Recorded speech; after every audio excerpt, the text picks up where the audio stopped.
Welcome to the Los Angeles County Office of Education. Thank you for joining us for today's training, Supporting Immigrant and Refugee Students. My name is Carolina Scheinfeld. I'm the Immigrant Relations Coordinator here at LACOE. Today, you will hear from numerous presenters. I will introduce Shilonin Cruz-Gonzalez, who's the Director of Californians Together's project, Supporting Immigrant and Refugee Students project. You will also hear from Barbara Genovese Ferracci, one of our LACOE consultants, from Elisa Schoonmaker, from child welfare attendants. Sorry, I'm kind of new. I'm nervous, as you can tell. Patrick Saldana, who's our Deputy General Counsel, and hello from me. So get used to this accent. Sorry. Today in the United States, the unauthorized immigrant population has declined. So different than perceptions that people think like, oh, more unauthorized immigrants are coming to the United States. Less unauthorized immigrants are coming to the United States. However, the number of apprehensions by Immigration Customs Enforcement has increased. Also, unfortunately, we have had the lowest number of refugee admissions in the history of the United States, in the history of the United States Resettlement Project. That's 40 years, so 22,000 refugees only entered the United States last year. But in spite of all that, the number of immigrants continue to be increasing in the United States. According to the American Community Survey, in 2017, 44.5 million immigrants reside in the United States, which means 1 out of 7 US residents are foreign-born, which if you look at your tables, it's as if one of you in each table is foreign-born. So how significant is that? So I hope you find this training relevant. We are grateful for you to take the time to come and learn more about this subject. And we welcome your questions, your exchange. I hope you have a good time. Well, it looks like a long day. We're going to keep it interesting for you. And I'm going to introduce Shilonin Cruz-Gonzalez from Californians Together. Good morning. Good morning. I'll be brief, but I just wanted to welcome you and thank LACOE for offering this workshop for the 3rd time. So I really appreciate you giving people in the LA County area the opportunity to experience this workshop. So I work for Californians Together. How many of you have heard of Californians Together before?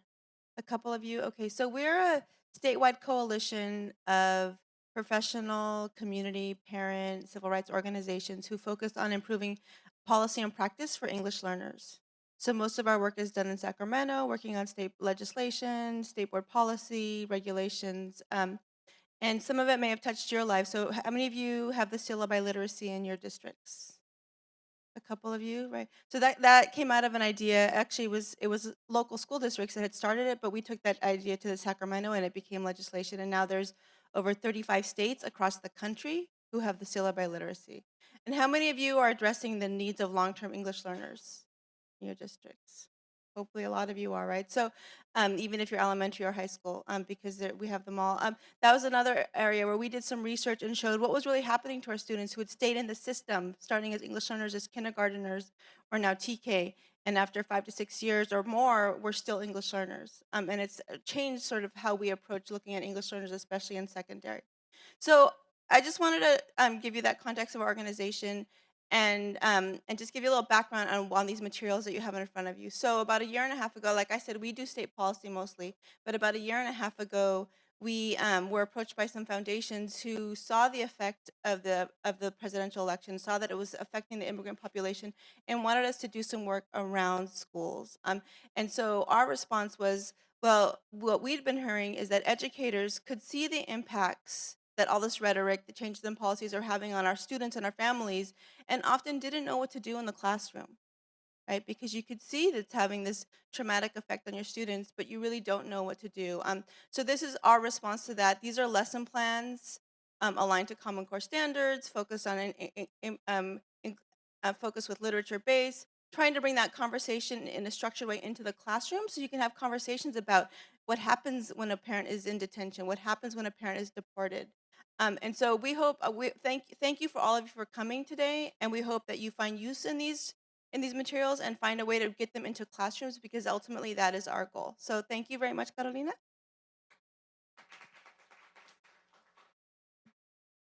So with that, I would like to ask Mrs. Faraci to take the stage.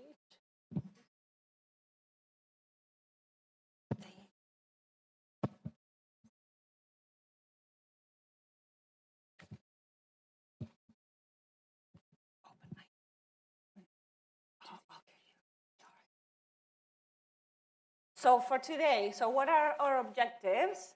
So we want you to become familiar with the curriculum, with the Supporting Immigrant and Refugee Students curriculum, with all the lesson modules. We want you to understand, we hope you will understand the objectives and sequence of each lessons across all modules. Identify interdisciplinary connections and context-specific considerations for the use of the modules. Identify ways to promote the implementation of the modules and adapt them to a particular context at your site or in your context. And ultimately, get knowledge of considerations, supports, and resources for immigrant and refugee students in order to provide professional development and guide educators.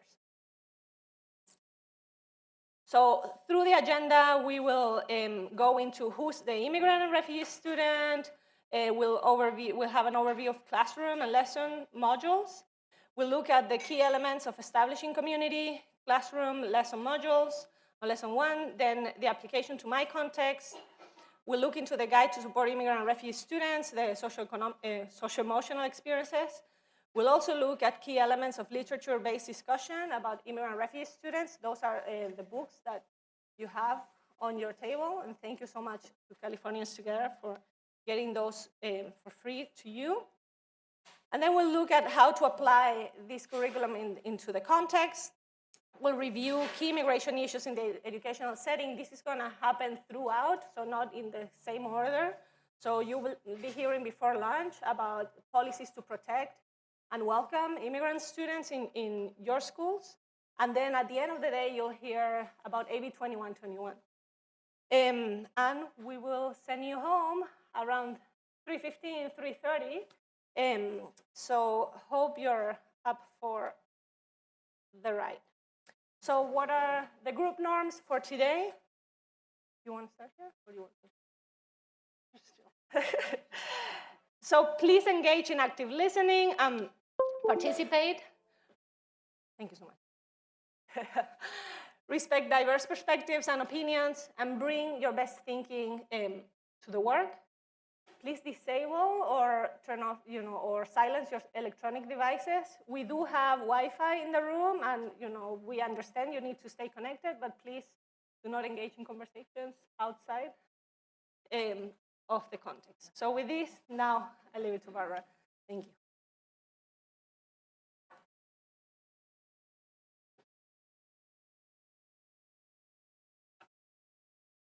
I think I'm going to use this because I sounded like I was in a tunnel. Can you hear me? Am I clear? Okay, great. All right. Good morning. It's great to be here.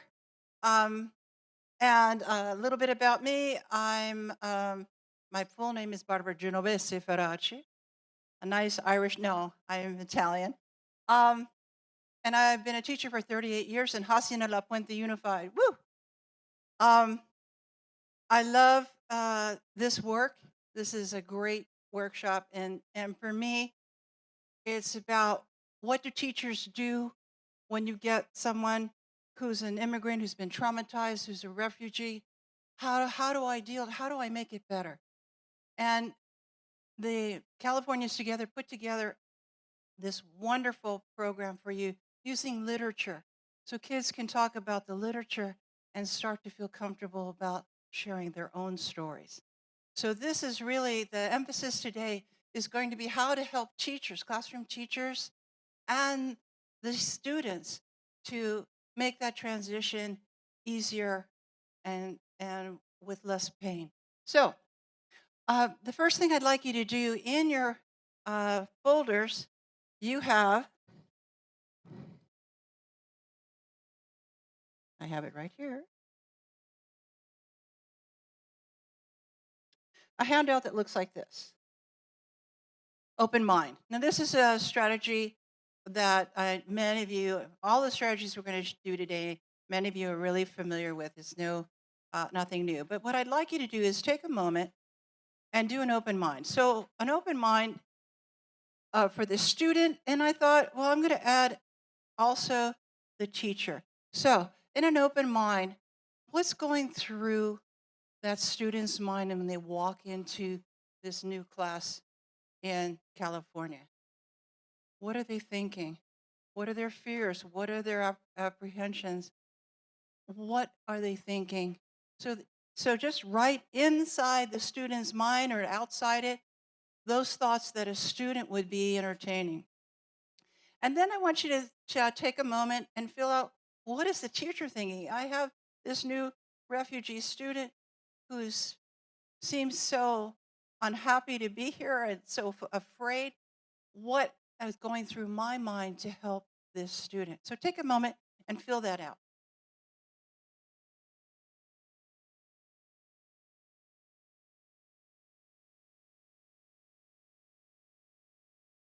I'm going to bring you back in 5, 4, 3, 2, and 1. Please save this open mind. We're going to take a look at it later on in the afternoon, so you'll have more time to share. Okay, I'm going to turn it over to Carolina. Carolina?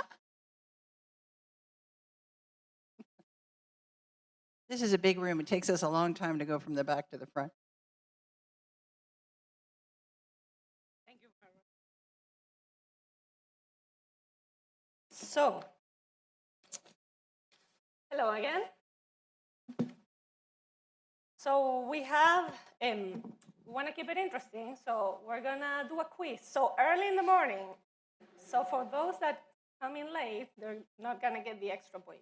Anyway, so please look in your binders, look for handout number 2. That's a quiz. So you have 5 minutes to take this quiz. So with that, where's our clock? Where's my clock? I left it behind. So go. All right, so time's up. So let's have a little quick discussion around the room. Who wants to tell me what, let's go for the answer first, right? I was going to ask you which questions you had more problems with. So question number 1, I'm just going to go through them. So most immigrants come into the United States illegally. Is that true or false? Yes. So according to data from Pew Research, 11.1 million of a total of 40.4 million immigrants were unauthorized in the United States. So only 11.1 out of the 40 million. Question 2, so which 2 countries have the largest net migration? Any? Second? Italy and Switzerland. Meh. Meh. Again?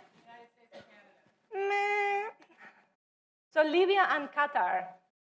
So Libya and Qatar, the US, for those of you that thought the US, was ranked 39th in that poll.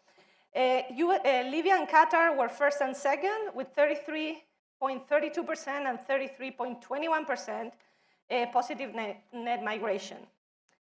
Question number 3. So who of these artists was born in the United States? Oh, wow, everybody, yay, we got it. Celebrity. I'll leave you this in case. Okay, yes, so Mila Kunis was born in Ukraine. She actually came to the United States when she was 7 years old as a refugee. You didn't know that. Dave Matthews is from South Africa. Jim Carrey, where's Jim Carrey from? Canada. Wow, my pop culture rocket. Question number 4, California's foreign-born population. The top 3 countries of birth are Mexico, is the first. Which are the other 2? And by the way, there's a typo here. I'm from South America, so I'm very upset. It's Colombia should be there instead of Colombia, so sorry, my neighbors. So which are the other two top countries? Who? Oh, and unison, yes, you did great, yes. Number 5, what percentage of undocumented immigrants cross the southern border of the US versus coming through other places? So who wants to answer? 12%? No. No. 40%. So yes, about 4 out of 10 undocumented immigrants cross at the US-Mexico border, but 85% of border enforcement is conducted there. Most Mexican nationals in the United States are migrants who take seasonal jobs and then return to their families in Mexico. Approximately 40% of all undocumented immigrants actually have entered the United States with visas and overstayed. So most arrive on commercial carriers, so like on airplanes or cross through the Canadian border. Number 6, so foreign-born by state. So as of 2010, the 5 states with the most foreign-born residents were California, New York, Texas, Florida, and Washington? No. Arizona? No. New Jersey? Yes, correct. So the Garden State ranked with 5th with 4.6% of its population being foreign-born. What percentage of the world's immigrants come to the United States?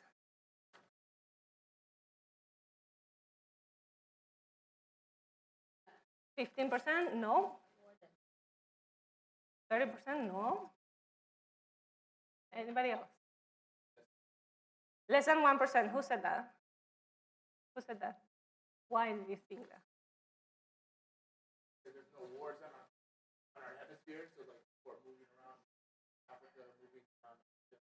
So of the 175 million migrants in the world, the US admitted 1,063,732 documented immigrants in 2002. Undocumented immigration at approximately 350,000. So, on the scale of world migration, that's nada. True or false?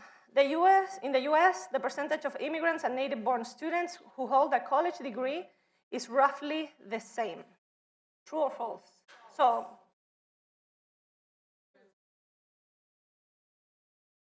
okay. So then it's almost okay, but no, the answer was true because in the United States, in 2010, 33.6 million immigrants ages 25 and older. 27% of those had a bachelor's degree or higher. Among the 170.7 million native-born adults ages 25 and older, more than 28% had a bachelor's degree. So it's more or less the same. And how many, last question, how many different languages are estimated spoken in the United States? Let's raise our hands for answers. Anybody? 460. Did you study before coming in? Yes, that's the correct answer. So good job. So we didn't have to go to another table. So as a reference, so for me that was very surprising. In New York City public schools alone, there were 150 total of languages. So in the United States, 460 languages. So which answer shocked you the most from this? Somebody said all of them? Yes, so that was the idea, to give you a little bit of a sense that sometimes, and the same, and you are teachers, you're informed, you're connected with our communities. The general public does not have that same connection. So perceptions in our communities are very different of the reality. So I'm going to tell you about our work here at LACOE. So LACOE has an immigrant relations, I don't know if we call it department, but it's a mini unit. So I'm their coordinator. My sidekick is Carla Martinez, whom you met. So it's the two of us. We are housed at the General Counsel's office here at LACOE. The work that we do is to serve you, to serve the students, to empower you. and ultimately empower the students and their families. We want to be a resource. We want to help you navigate the resources that exist in our communities for your immigrant students. We want to make sure your schools are in compliance with policies that make your schools, your learning environments welcoming and safe for all students, regardless of their immigration status. These are some of the topics that we've been working on. So education equity is one, family reunification is the other one. And it's not that we reunify families, but we are there in situations of family reunification, like children that are coming to the United States unaccompanied and go into ORR shelters and then go into your school district. So if you are dealing with some issues with some of those students, if you have questions, please reach out to me. Timely communication, so we want you to stay on top of what's happening. So we will share briefly some of our social media sites for you to follow us. But we also hold trainings such as this one and others that we will be holding throughout the year. Trauma-informed practices, and this is working very closely with our colleagues here at LACOE. Public charge rule, so we're going to be doing some training and advocacy around this. This is an issue that is developing right now. As some of you may know, last year there was an announcement of a proposed new rule on public charge for immigrants that will impede people that are seeking to become permanent residents if they receive public assistance. So that's still in review. So once we know the final rule, we will be doing training to school districts on this issue and getting materials to you so that you know how to talk to your students, how to talk to their parents, or where to refer them for legal assistance if they need it. Next year, it's not only an election year, it's also census year. Yay! So we want to make sure everybody's counted, and that includes our immigrant community. So we are also going to be working on outreach around this topic, and we hope you also get on board with us. And lastly, unlawful practice of immigration law, and this is because we live in a city with so many immigrants, but also with so many services targeting immigrants. So people that are trying to take advantage of our communities, offering them services that they not necessarily can be providing. So in the United States, only attorneys or accredited representatives can provide legal advice. So when you hear from a student that they say that the parent went to a notario, please do freak out and try to find resources to better guide them. In our website, so we have our social media channels, but also in our website, which is lacoe.edu/home/immigrant-relations. We have 3 tabs, one for students, one for parents, one for educators. So we have there lists of pro bono or like free legal aid agencies that can assist your family. So please, when you are to refer people somewhere, do not send them to the immigrant tax preparer / notario of the neighborhood, and make sure they stay away from these places. So before we move into the next section, so I want you to stand up. I know you've only been sitting for half an hour now, but I thought you probably drove a long way here like I did. So let's stretch our legs a little bit. So you have exactly 1 minute to change table right now. Go. Let's go on a circle, like clockwise, please. No, move right away. Move. Move. You only have 1 minute. Move, take a seat. Okay, keep moving. It's like musical chairs without music, but with my annoying voice.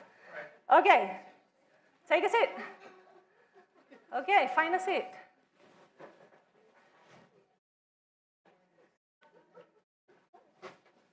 That's uncomfortable, right? So you're in a known land, like somebody else's table. Maybe you have a neighbor you didn't know before. Maybe you don't speak the same language. You didn't bring your stuff.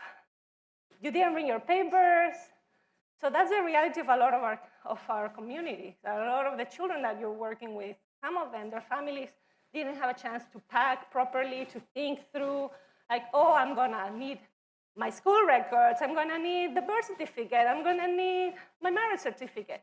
They just pick up and go, right? So that's a reality of some of our immigrant children and families. So I wanted you to kind of have that feel. And even if you do end up choosing to migrate, you always forget things behind, right? So there are 3 ways to immigrate into the United States. So we often, hear about, yes, the undocumented community, the undocumented population, like why these people don't get in line and like, go through the regular way. So I'll tell you why. The line doesn't work. So there are 3 ways to immigrate into the United States. So we synthesize them like this: blood, sweat, or tears. So those are the only 3 ways for you to get a green card into the United States. So blood, it's family petitions, sweat is employment-based cases, and tears are the humanitarian cases. In your tables, you're gonna have an envelope, and it will have either blood, sweat, or tears. So I want you as a team in your table to open them, read the case study or the scenario we're giving you, and you're gonna have a pack also of like very brief resources, and the answers are basically highlighted there for you. I have to say before you get frustrated, there's no perfect answer, but it's more for you to have a conversation about these scenarios. And then we will have 3 easels, well, not easels this time, but Post-its here for you to come and post your answers. So on your tables, you also have these fancy Post-it notes.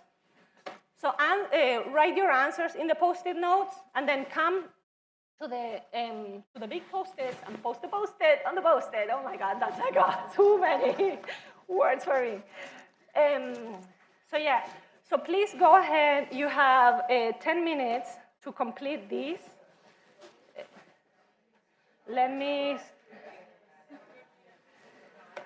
And stay in the tables that you migrated to, please. After the exercise, you can move back to your countries. So, okay, go ahead.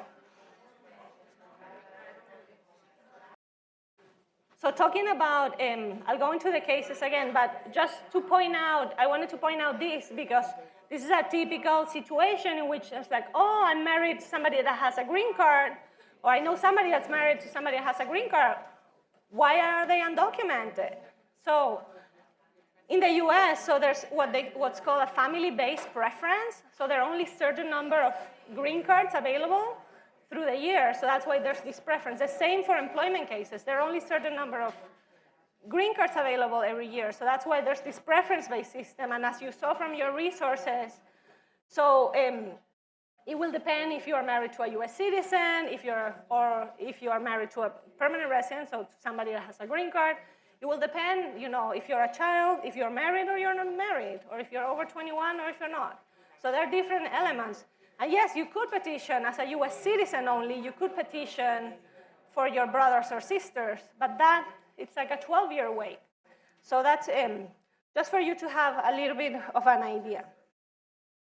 So the cases that we saw on blood,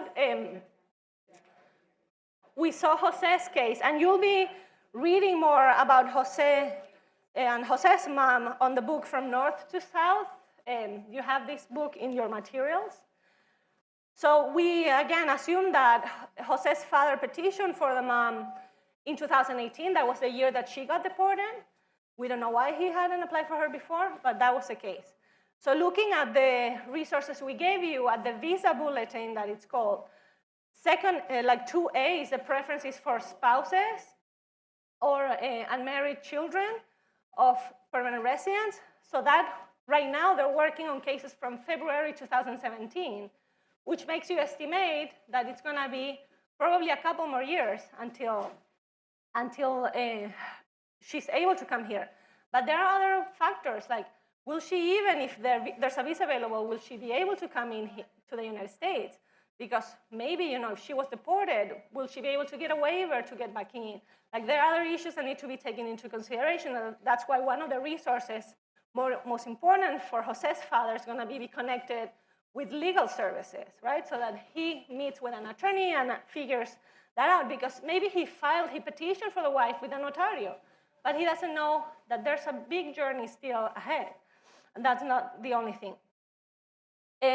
We should also be thinking, well, I come from legal aid, so that's my background in legal services. So if I hear of somebody that's a resident, I'm also thinking, when can he or she apply to become a citizen? Because that might make the separation, shorter. And then looking at resources, that ensure school attendance for Jose, supporting his health, supporting his well-being, and also, childcare for Jose, because probably Jose's father's working full-time. Maybe they don't have other family members here. The mom is not here. So you'll read more about Jose's story later on. From your answers, yes, well-being of Jose and his family, there were more questions, like uncertainty of how long mom is away, what stress or anxiety does it create for Jose. Somebody said Jose's mom is out of luck. I would be concerned that Jose doesn't have the support of his mother at home and that has to travel to Mexico to see her. So yeah, so this is something you will read in the book. Today, the timeline, again, it's unsure. Resources, again, nonprofit lawyers, organizations, making sure they have necessities like food, health. So those are some of the things you're dealing with in your classrooms with some of these children. So the other scenario we had, were there any pressing questions on Jose's case that you had or you didn't put in the parking lot or didn't get to ask us? Okay. So SWET, so these are employment-based cases. So I gave you the case of Julan, and she's, a Chinese a professional who came to the United States, did her graduate program. So she was here for 2 years, and then she had, a practical training. She was offered a job. So she did everything, lawfully, and she's here, and suddenly she looks, at the wait time, and the company tells her, well, we can petition for you, but there are no green cards available for 3 more years. So what does Julan do? Does she stay here for 3 years? How does she maintain herself here? Can she work? So all those questions are, again, she needs to talk to an attorney. And this was mostly to show you that even if you have a job offer, even if you have, the ability to immigrate here, it doesn't mean that things are easy for you. And tears. So these are humanitarian cases. Humanitarian cases, so I gave you an example of somebody that's seeking asylum. So there is a way for immigrants to come to the United States under this umbrella that is either through asylum, so for people that have been persecuted in their home country based on their race, religion, membership in a particular social group, or political opinion. There are also refugees that already enter the United States after demonstrated being persecuted for those same 5 grounds. There's a mechanism for victims of domestic violence that are married to US citizens or lawful permanent residents to be able to self-petition. So if they are in a domestic violence situation, they are able to, without having the husband or wife petition for them, they can demonstrate, I've been married to a green card holder, I've been married to a US citizen, I can petition for myself, I can demonstrate there was domestic violence, there was a good marriage, etc. So that's another one. There's U visas, it's for victims of violent crime. There are also, and that is not just for the victim, but it could be also for the parent of the victim. So you might be working with children that were victims of violent crime, whose parents could also benefit from that. So these are the tiers. This is a tiers umbrella. This is something we want you to be aware of, and we're hoping to be providing training on this specific issue through the year. So please come talk to me if you think your school could benefit from that. So in the case of Esteban, so him and his family came during the holidays back in December, and they thought they would just come in to visit their brother and go back. And things in Venezuela have been very unstable for a while now. the last 2 months have been critical. The last week specifically, there was, the people were without electricity for 5 days. The political situation is very tense. Back in January, there were all these protests organized, like trying to call for the resignation of the president. And Esteban is a journalist. He was very worried. He's like, I can't go back. So can I stay here and like maybe, get asylum? He heard from somebody in his family that was a possibility. So he needs to meet with an attorney and figure out, he's filing for asylum. But guess what? In Los Angeles, 41,000 other people are waiting for their cases to be heard. So how long will it be until Esteban's case is heard, until he has an interview? So that's still, to be decided. And even if he's heard, so right now some of the new cases are being heard in the first 3 months. But if his case is sent to immigration court, it could be many, many years. And what happens with his children, with his wife, while their cases are pending? So they will probably need to continue school. They will be going to school while their lives are put together again. And also I wanted you to see the nationality. So from the handouts I gave you the list of top nationalities for a month that I think was the month of September. So if you weren't aware, yes, Venezuela is on the top of asylum seekers in the United States these days. So with that, I want to move into, and I know you might have more questions, so I really want to encourage you, or if you have requests, as I mentioned, U visas, VAWAs, asylum, if you're interested, please write on a post-it, my school is interested, put it on the parking lot, or other questions that you might have, please put them in the parking lot. We will be getting into that. So we've been talking about immigrant children and immigrant youth.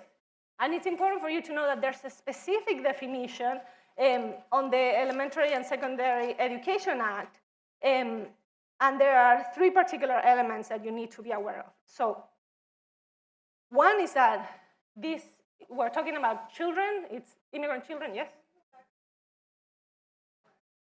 After this, I'll let you go back to your seats. Okay, thank you. See, it's uncomfortable to be in a foreign country, right? Your neighbors are not nice, not welcoming. You don't feel safe. So ages 3 to 21, they have been in the United States they have not been in a school in the United States in the past in the past 3 years, and they were not born in any U.S. state. So this is that's a legal definition for immigrant child. And this goes more for you to when you for CalPATs, and again, I'm not an administrator, so I should say that. I'm not super familiar with all the terminology, but at time of registration, there's some information that you're going to be reporting that does not have to be actually at the time of registration. At some point through your reporting, you're going to be talking about nationalities and other things for your student population, but that does not and cannot, and we will talk about that through the policies, that cannot be at the time of registration. Family cannot feel that they need to provide that information because education in the United States, it's open to anybody regardless of immigration status. So you had a question. So I have several children who were born in the United States, Koreans and Chinese, but then came back in high school. So they were born in Alhambra, but they haven't lived here for 12 years. But then, so they're not considered immigrants for that pot of federal money, right? Since they haven't lived here more than 6 weeks when they were because they were born here, yeah. Okay. Yeah. Yeah.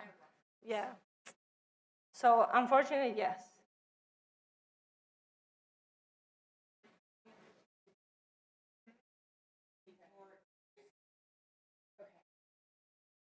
So if you didn't hear Mariam, so yes, so if they could be considered a newcomer for newcomer programs if they didn't attend school here from until age 6, but yes. So with that, I want to leave you, before I pass it to Barbara, with some resources. The County of Los Angeles has an Office of Immigrant Affairs. This is a newly created office. They are inside the Department of Consumer Affairs of the County of Los Angeles. And they have a number of resources to navigate I'm leaving you the links there, but also in your materials. And also in the Dropbox that you have the link for, there's an amazing chart of like how to navigate, how they can also help you navigate the different county services. So please do use that. So now you can move back to your seat quickly while I ask Barbara. And thank you for being understanding of your new neighbors. Thank you, Barbara.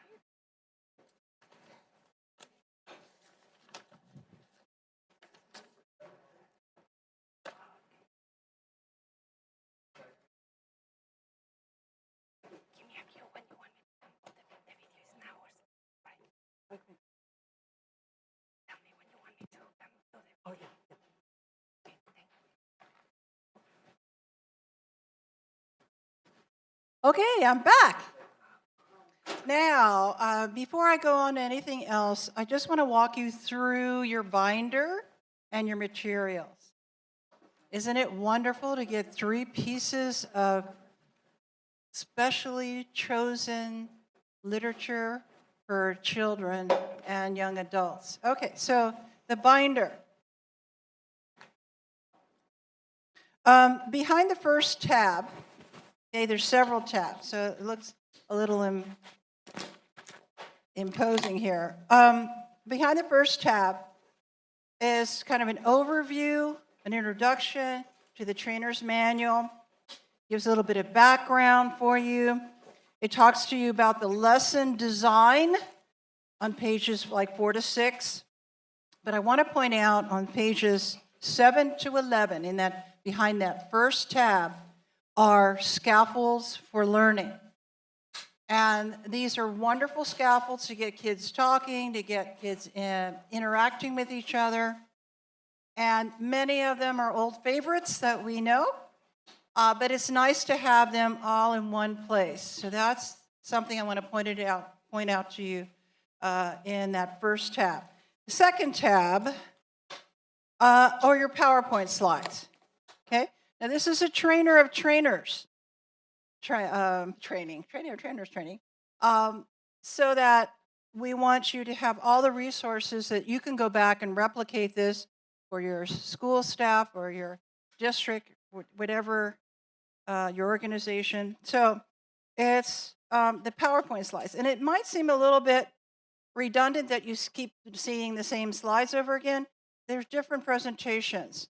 So the first one is a K-12 presentation. If you're doing something at the district level, all the grade levels are handled there. And then there's a K-5 presentation. So they've grouped the slides just to address K-5 issues, and then a 6-12. Okay, that makes sense. Now the third tab are trainer of trainer agendas. Okay, there are several kinds. Some of the agendas talk about what materials you'll need, which handouts, what you need. So that's like when you're sitting down and planning this with your team. And the rest of the agendas have space for, they seem like a replication, but they have space for ideas and notes and who's doing what presentation, that sort of thing. So the first one is just materials to help you get a sense of what you need to gather. And then the other agendas are for brainstorming ideas and assigning parts. Then there's a section behind the same tab of these wonderful pictures in color for you to replicate for some of the activities. And then a clean set of all the participant handouts. They're all behind the third tab. Okay? Now they're divided by a goldenrod page. So if you're looking and get a goldenrod page, the next section is usually different. That's how they divided it up. Okay? Questions? Does that make sense? Okay. The fourth tab, now we're going into specific grade spans. The fourth tab is the K2 module overview, the lessons, activities, the handouts, everything you need to do the training for a K2 group of teachers. Um, and so then it's the same thing for the 5th tab, which is the 3 through 5 grade span. Same thing. All of the, an overview of the span of 3-5, and then the lessons, the activities, the handouts. Anything that you need, visuals, whatever, pictures, will all be within that grade span. Now, the 6th tab again, doing the last grade level span, is 6-12 with those same elements. Okay? The next tab is a teacher's guide to support immigrant and refugee socio-emotional experiences. It's a wonderful document by Fernando Estrada, Dr. Fernando Estrada. It has so many ideas about how to get kids to talk about their feelings, all of the research behind it, beautifully done. It's a resource for you. The next tab is from Californians Together, a wonderful article about guiding, making a safe and welcoming school for our children who are immigrant and refugees. And the very last tab is just appendix, and there's not much there. So, everybody okay with the materials that we've given you? Any questions at all? Okay, great. All right, so let me get started. The reason why Californians Together put this together, and I'm going to just reiterate what I said this morning, is to support teachers in the classroom. Because teachers were needing some sort of support. How do I help these kids? I want to make life better for them. I'm not quite sure how to do it. And so the next few, at least the next hour or so, we'll start to explore some of the things that Californians Together put together for you. And they are excellent, excellent things. So we want to address the socio-emotional educational concerns of these kids. We want to make a safe environment. We want them to trust us and think it's safe to talk to us about things, how they're feeling, what they've gone through. Okay? Because oftentimes they just clam up and they don't feel safe. They're afraid. And so this is those beginning steps to start to create that environment. And also we want to give them knowledge and have them understand when you come to school, you're safe. No one's going to come and drag you out of school and say, oh, you don't belong here. Schools are protected. Schools are safe. So we want to give them knowledge as well as, dissuade their fears. Okay? So let's get started. The way this is organized is in the 3 grade spans that I've talked about. Okay? Now, this is how each grade spans are organized. Lesson 1 in all 3 grade spans is establishing community. How do you make a safe environment where kids feel they can trust you, they can trust other kids to start that dialogue and get them talking about their experiences? So that's how each one of the grade spans begin. Now, even though it says lesson 1, you might think, oh, it's just one lesson. Well, it is one lesson, but it's something you're going to do over multiple days. It has different activities under this label of lesson 1. And they're just used lesson 1 because it's really establishing community in several days. Usually about 90 minutes of instruction, which you can break up, 30-30 or whatever, or 15-15, whatever, to establish that community. So it's not something I'm going to do one lesson and okay, we're all establish our community. We know we have to do this over time. Okay. Now, lesson 2 is the umbrella for the piece of literature that was specially chosen for that grade span. And that's about 180 minutes worth of instruction. So that's going to be taking over time. And each of these lessons have 2 to 3 activities that fall under that lesson. Okay? All right. I just want to make sure that you see the difference there. So the 3 pieces of literature in K2 is from north to south. 3.5 is Mama's Nightingale, and 6.12 is Return to Sender. And you have a copy of each, which is beautiful that you can start right away to plan your lessons. Okay, so here are the key elements. In all 3 spans, they're looking to, when we establish community, evoking feelings. Have the kids talk about how they feel. And have that reflective discussion, and talk it out with their peers and with you and the whole community in your classroom that you've created. And we want them to feel, that identity, and that they have empathy for each other, and they feel that sense of belonging, that they don't feel invisible. Okay? Now, the lesson 2s all deal with the same themes also. The fear of loss and separation. It's a terrible thing to leave your country, your friends, your family, your homeland, especially for children, to be dropped in and everything is new and unfamiliar. To help them solve problems, they can see how the characters in the literature solve problems and start to identify, and maybe there's hope for them. They start to see maybe there's a light at the end of the tunnel. Crossing borders, how that could traumatize some kids, and the persistence and hope. Again, the hope that things are going to get better. Okay.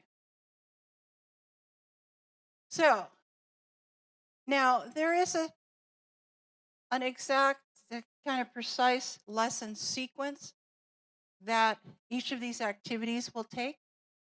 And it starts with objectives. Everything is standards based.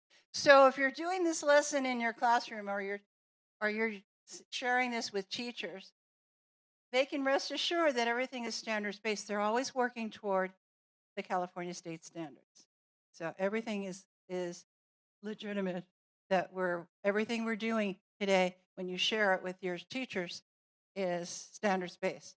It'll give you the materials and the resources you need, any vocabulary that may be problematic for kids.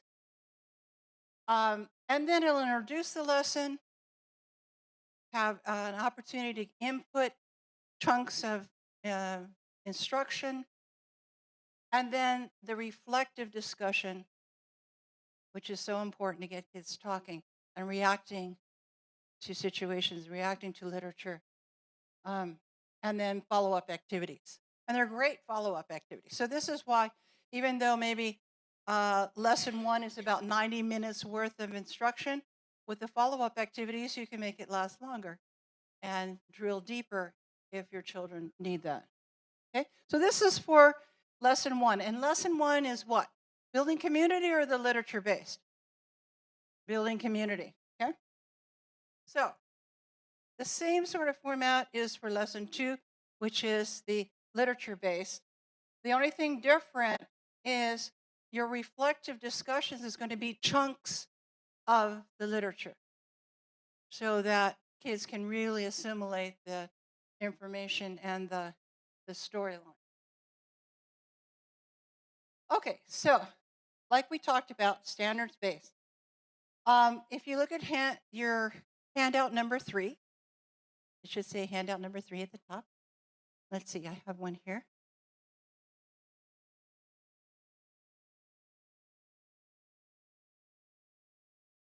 Here are the standards for you. So whichever grade span, yes, a question.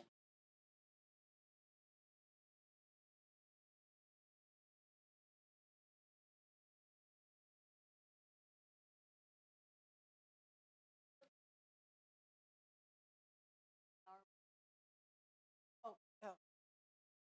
You have a copy, do your question again, because I don't think everybody heard. Oh, okay. So in the 6 to 12 module overview for grades, 6th through 12, it says for the materials needed, you need lesson 1 PowerPoint. That's a teacher resource that you need. So where would we find that? You have the PowerPoint. Yeah, sure.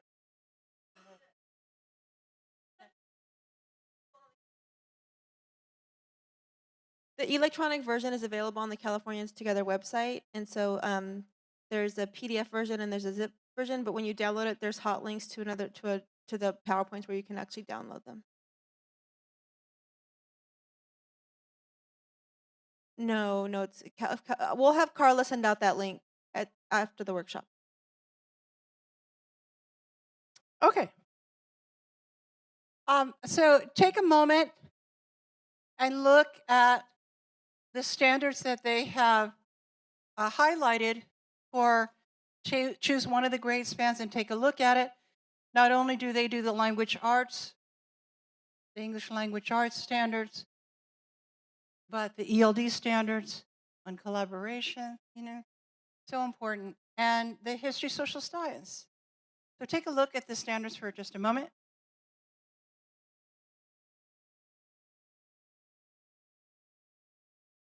So many of these same standards teachers are working on with the regular curriculum that they deal with. And so this is such a nice addition to their instruction that is still standards-based. Okay. In your training manual, you'll see these on page 35 in your binder also. So we pulled them out for you, but you also have them in your master binder. Okay, so we're going to start off by look at some of the lessons in depth today. So one of them, we're going to start with the 612 overview. Now, this is how they've divided it. Lesson 1, is building community. Lesson 2 is the literature base. So there are 2 activities that we're going to do in lesson 1 of the 612. So the first one is studying visual text, the immigrant experience. So Carolina, can you get me ready? And I love the fact that Californians Together just didn't do one way of getting into the subject. There's going to be a video clip, artwork, and poetry. So it's really nice that we're using multimedia here. Okay? So I'd like you to can stop for just a second. We're going to look at this video 2 times. The first time, I want you just to sit back and enjoy it. The second time, I'm going to be asking you to maybe jot down some of the points that the main character talks about. Okay, thank you.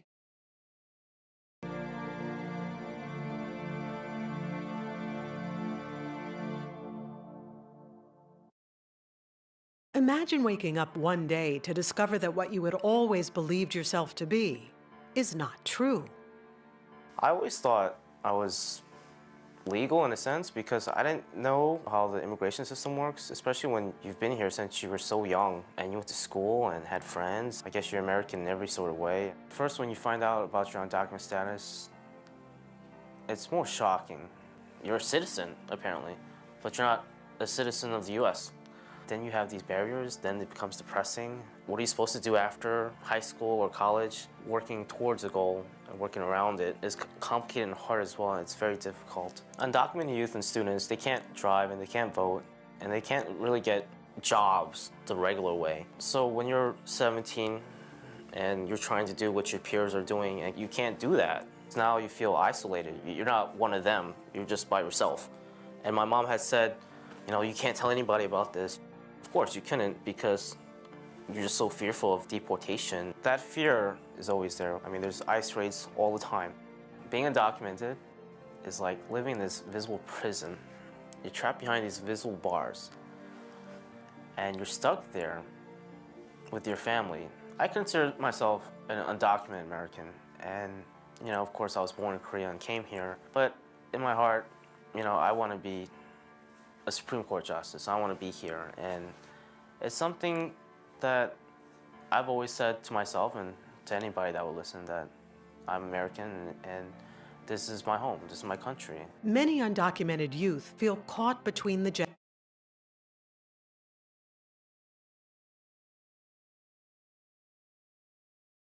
Can you hear me now? We're going to view it again. And there's a handout that I'd like you to use. It's handout number 4. It looks like this, and it says visual text analysis. So this time, I only want you to work through the first column, the video. What is the speaker communicating to you? So as you're watching, just jot down a few bullet points about what he's trying to communicate, to tell you. Okay? So let's watch it again.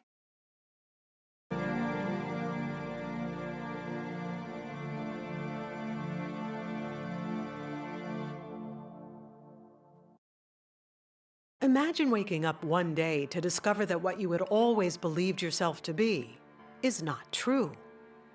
I always thought I was legal in a sense because I didn't know how the immigration system works, especially when you've been here since you were so young and you went to school and had friends. I guess you're American in every sort of way. First, when you find out about your undocumented status, it's more shocking. You're a citizen, apparently, but you're not a citizen of the US. Then you have these barriers, then it becomes depressing. What are you supposed to do after high school or college? Working towards a goal and working around it is complicated and hard as well, and it's very difficult. Undocumented youth and students, they can't drive and they can't vote, and they can't really get jobs the regular way. So when you're 17 and you're trying to do what your peers are doing, and you can't do that, now you feel isolated. You're not one of them, you're just by yourself. And my mom had said, you can't tell anybody about this. Of course, you couldn't because you're just so fearful of deportation. That fear is always there. I mean, there's ICE raids all the time. Being undocumented is like living in this visible prison. You're trapped behind these visible bars, and you're stuck there with your family. I consider myself an undocumented American, and of course, I was born in Korea and came here. But in my heart, I want to be a Supreme Court justice. I want to be here, and it's something that I've always said to myself and to anybody that will listen that I'm American and this is my home, this is my country. Many undocumented youth feel caught between the generations. Okay. So take a moment and finish filling out what he was trying to communicate.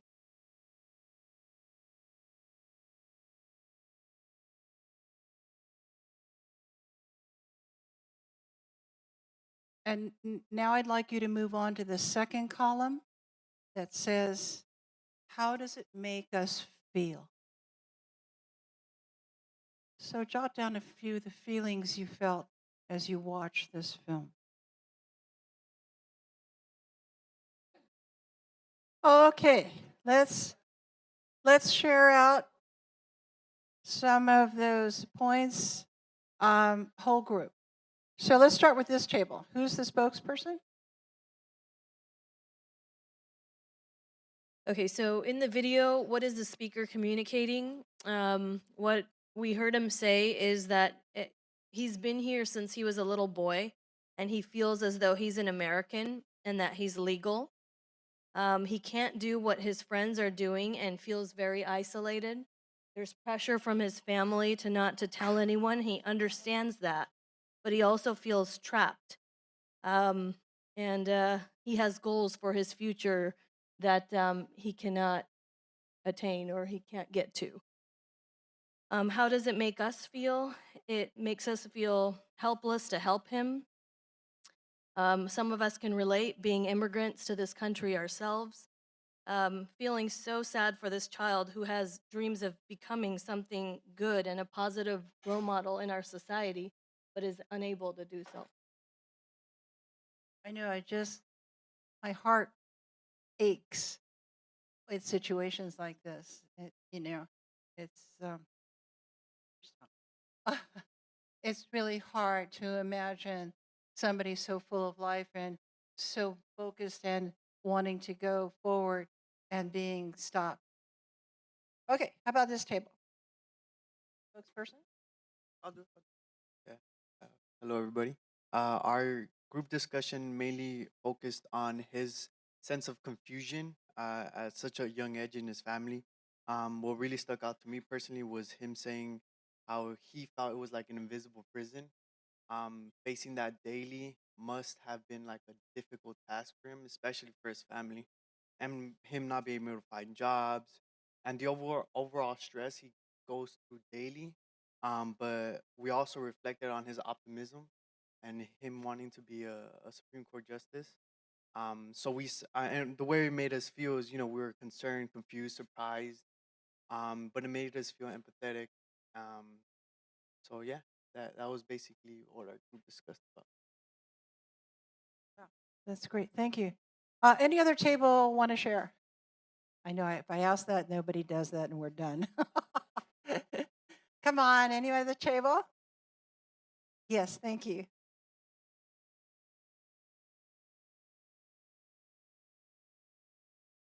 Ours are very similar. We just want to share what we thought. So, what's the speaker communicating? We all agree that he was communicating fear. It was very confusing, lots of barriers, uncertainty. He felt also that he was going to be stuck behind bars. The imprisonment was a concern, a lot of confusion, and the strong desire to be here, to belong, not to be isolated, to be accepted. And he was strongly communicating that this was home for him. And how does it make us feel? We all felt sad. In a way, it was not fair. It's not fair what's happening to them. But also we felt hopeful because is a lot of untapped potential, and we want to know how can we help and looking for opportunities to help. Thank you. Now, can you imagine showing this to high school kids or middle school kids? Okay. And how they're going to react to this and feel about this. But you can hit all of the standards, really. If you showed something like this, had them discuss it first and then write about their feelings. So adding that element, especially, middle school and high school, to actually put their feelings down in paper. Think of all the standards you're addressing and having them really do the standards-based activity. Okay, so we're going to move on.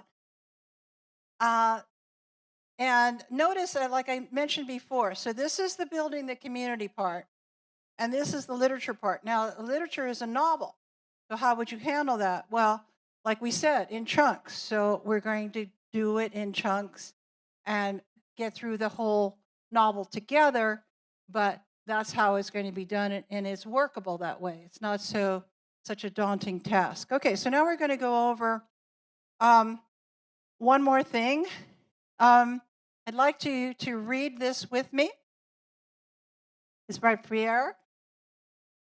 Together. In problem, everyone, in problem posing, people are able to perceive critically their existence in a dynamic world that is always in the process of transforming and becoming. We want our kids to latch on to that.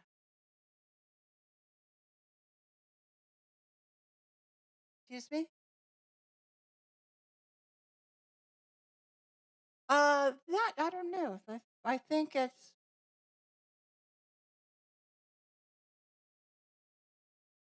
yes, it's probably the publications, yes. Okay, so how would you use this with kids? This is sort of, I would give them the same handout you had. So it's a journal, response journal, where they have to take note taking and they have to then reflect about how does it make him feel. Okay? So, as I told you earlier, in that first tab under Scaffolds for Learning, There's lots of other pieces that you can use. Always refer to that section because it's wonderful. Okay, so we did this, and now we're going to look at a painting. This is a painting. Okay? And what I'd like you to do is take a look at it. You also have a copy under tab, the 612 tab near the end. There's a copy of it for you to look at a little closer. And I want you to write down, what do you think the artist wanted to convey to you in that first column? It's actually the third column. Okay? What is the painter communicating? And you can do both columns. And how does that make you feel? So do that really quick, and we'll have a quick discussion on this. And I'd like people just to popcorn out some ideas. What do you think the painter was trying to communicate? Any ideas? Pain. Pain. Okay. Feeling trapped or stuck. Trapped or stuck? Yes.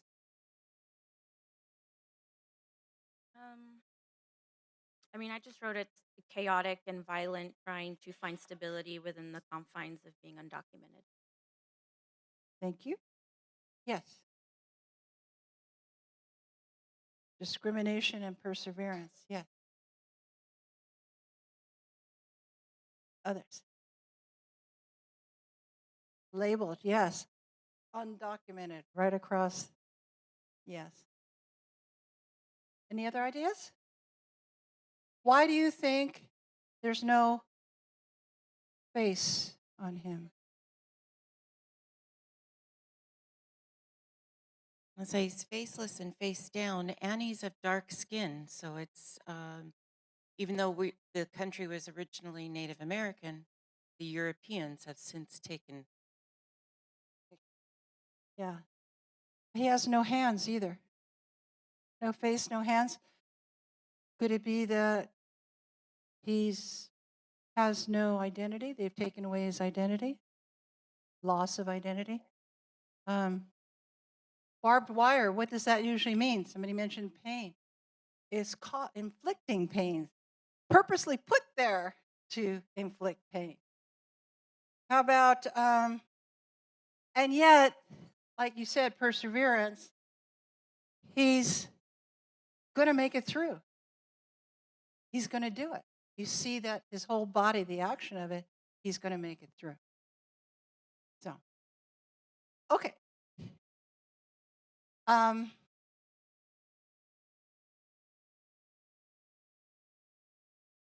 So, now it's time for a break. We're going to finish. We have one more activity to do, poetry, when we come back from the break. Let's take a 15-minute break. Let's see. Synchronize our watches. Come back at 9:28. Okay, thank you.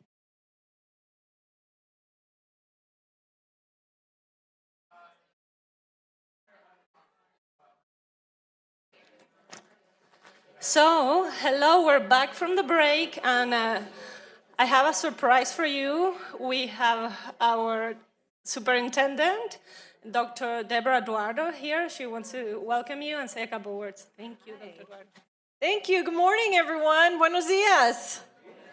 I just wanted to say welcome. I'm so glad that we're offering this. There's nothing more important than making sure that all of our children have the resources and supports, and our parents are aware, and our schools need to know how to best work with our immigrant families. So I just appreciate you all for being here. I love to, I just saw the materials right now. I think it's awesome, and just hope that you take advantage of these and you take them back to your districts and share the information. We have a lot of work to do. So thank you all for being here. Thank you for Carolina, who's doing an amazing job leading this work. Viviana Andrade back there has really been, she's our legal counsel who's been so dedicated to making sure we're doing everything possible to support all of our families, but especially our families that really need extra support, that are challenged with issues such as immigration. So thank you for being here and welcome. Thank you so much, Dr. Duaro and Dr. Torres also, our Deputy Superintendent. Dr. Torres. I don't think I need a mic, right? Can everybody hear me? So my name is Erica Torres, and I'm the Deputy Superintendent. Oh, here. I just wanted to also thank all of you for being here today and to thank you for all of the great work that you do each and every day to support all of our students and families. So thank you for being here. Again, thank you for all you do for students and families. And immigration is something that we know is a challenge for all of our students and families. And as a county office, we're definitely committed to moving this work forward. So thank you for your passion and your leadership. Thank you.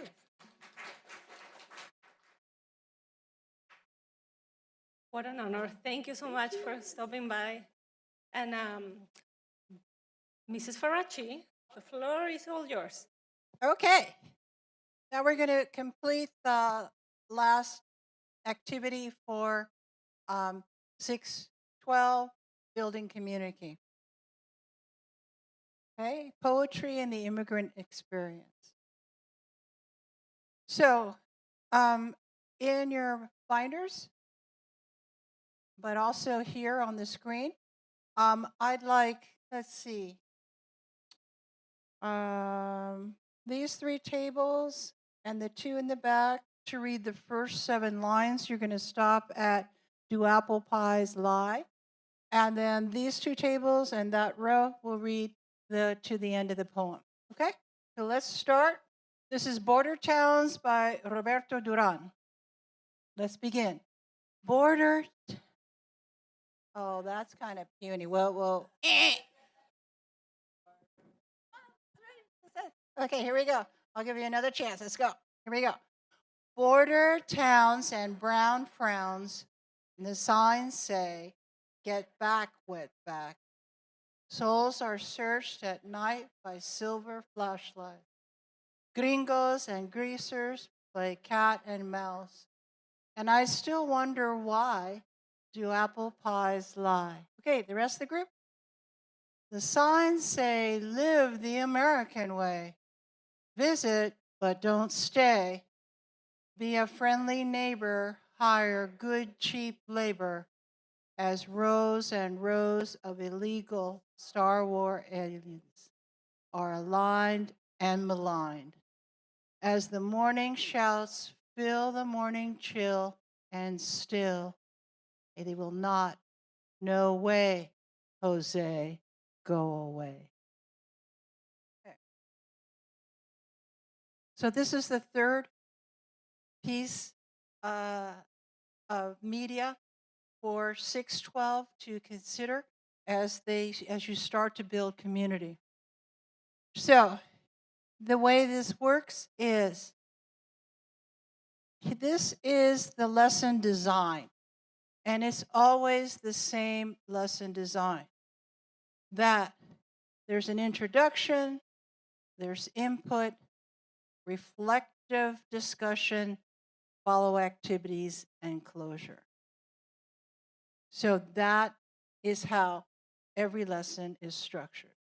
Okay? So, again, going to the scaffolds section in the first tab, there's a graphic organizer, response to journals, everything that you need to build this activity and make it meaningful for your kid. Okay, so I want to point out that we have an expert. I'm a little early. We have an expert. Is Patrick here? Not here yet. Okay, so then I'm going to have you do an activity.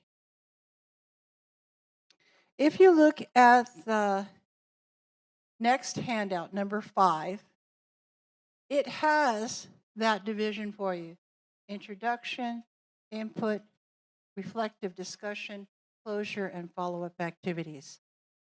Now, go to activity, oops, wrong way. Whoops, What happened here? It's not working.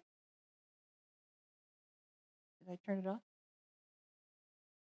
There we go. Go to activity 2 in the 612, behind the 612 tab.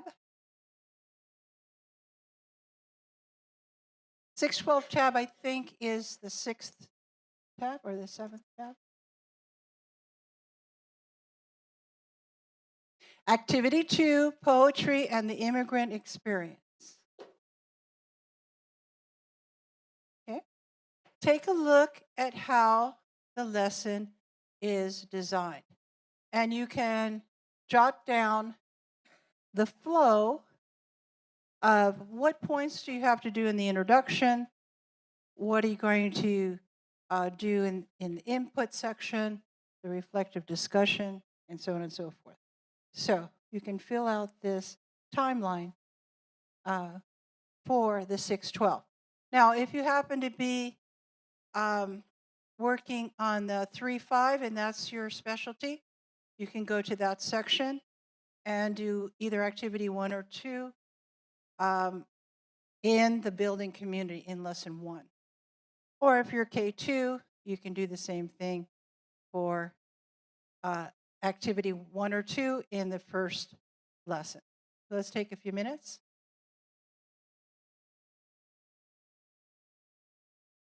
Okay, I'm going to stop you right here.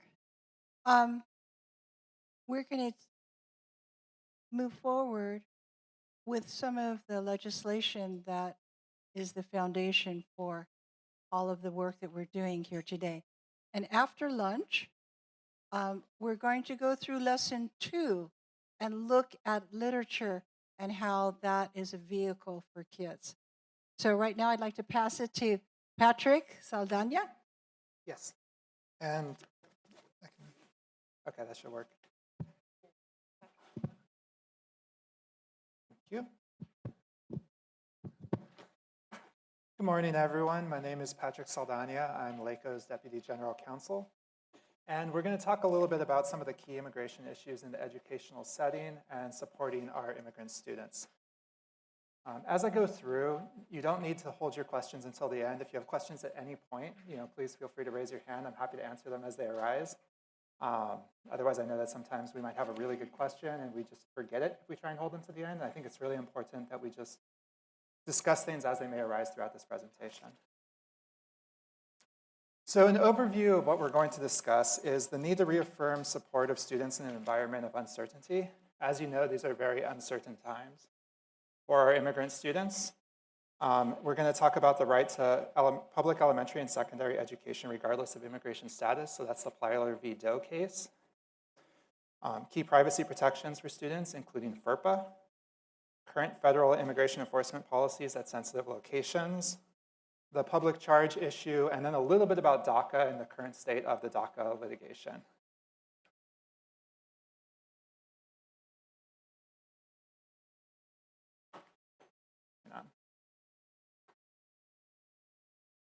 Okay, I think I need to stand up here. Okay, so the numbers regarding our immigrant students, so 1 in 13 Californians is undocumented, and 1 in 8 children in California schools have an undocumented parent. And there are approximately 250,000 undocumented students between the ages of 3 to 17 currently enrolled at California schools. So this is a significant population that we are discussing. There's been a lot of negative effects of the increased enforcement, including parents who are afraid to take their children to schools, families that are making plans to address the potential removal of a family member and tearing apart the fabric of those families. Students are experiencing increases in anxiety and fear, and most, really significantly, educators feel unprepared on how to address these issues as they arise, how to respond if immigration shows up, how to discuss that with students and families who may be experiencing a lot of anxiety around this issue. So immigrant students do have the right to equal access of public elementary and secondary education regardless of their immigration status. This was established in Plyler v. Doe, which was a US Supreme Court case in 1982. which found that no state may deny access to a public elementary or secondary education to any child based on their immigration status. And that's under the Equal Protection Clause of the 14th Amendment to the Constitution. In that case, Texas was trying to prohibit undocumented students from attending the public school system, and the Supreme Court struck down that law. There is guidance available on the school enrollment procedures that's issued by the Federal Office for Civil Rights. It's available online, so it's on this link, and it's also included in the materials that we've provided today.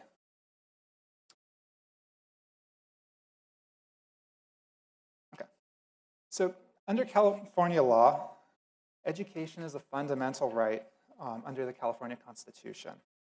And all students between the ages of 6 to 18 are mandated to attend school pursuant to compulsory education laws that are in Education Code Section 48200. All students also have the right to be in a public school environment, which is free from discrimination, bullying, violence, and intimidation. There are also federal anti-discrimination laws that specify that no student should be subject to discrimination, harassment, and or bullying under Title VI of the Civil Rights Act of 1964 and other federal anti-discrimination laws. And there is written guidance on harassment and bullying issued by the Federal Office of Civil Rights, available at that link, which again has been provided in the materials.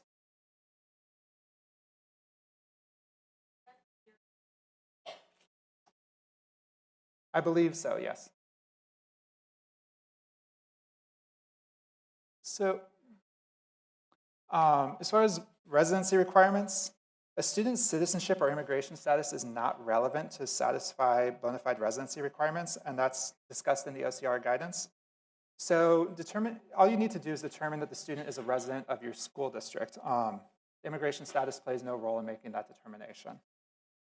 Reasonable evidence of residency can be established by all students through documentation showing the name and address of a parent or guardian within the district. That can include a number of documents such as property tax receipts, rental agreements, pay stubs, or even a declaration of residency when no other documentation is available. And that is specified in Ed Code 48204.1. A caregiver affidavit can also be used when that is applicable.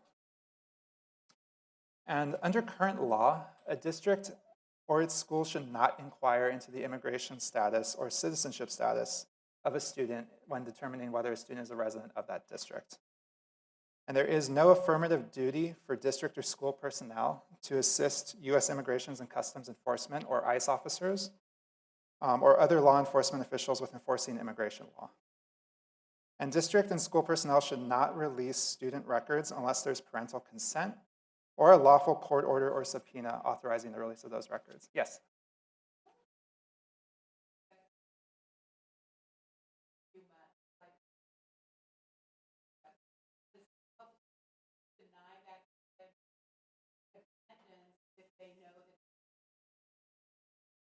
No, because if they're coming to you and they're seeking to enroll and they're not telling you that sounds like that's something that's probably based on somebody's assumption.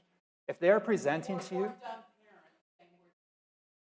not dumb, I shouldn't have said that, but unknowing parents volunteering that information at registration. We're just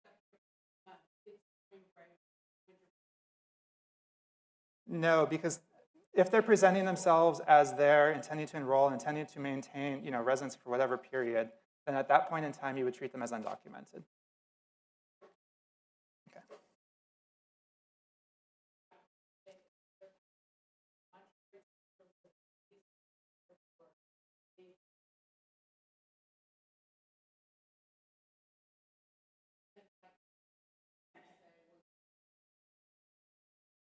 Correct.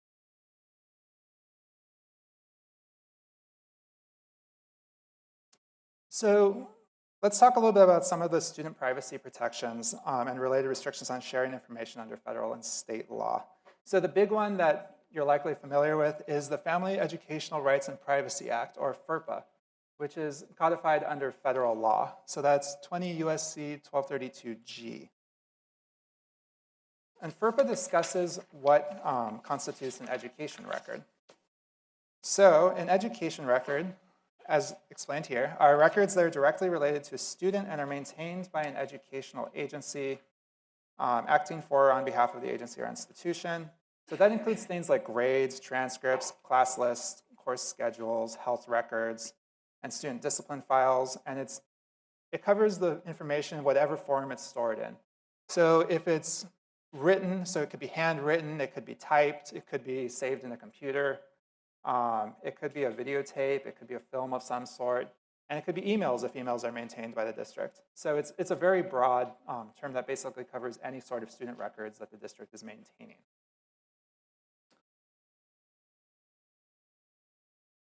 And records, when these records are released, a consent needs to contain pretty specific information. So a consent for disclosure of education records has to be signed and dated. It must specify the records that are to be disclosed, state the purpose of that disclosure, and identify the party or class of parties to whom the disclosure may be made.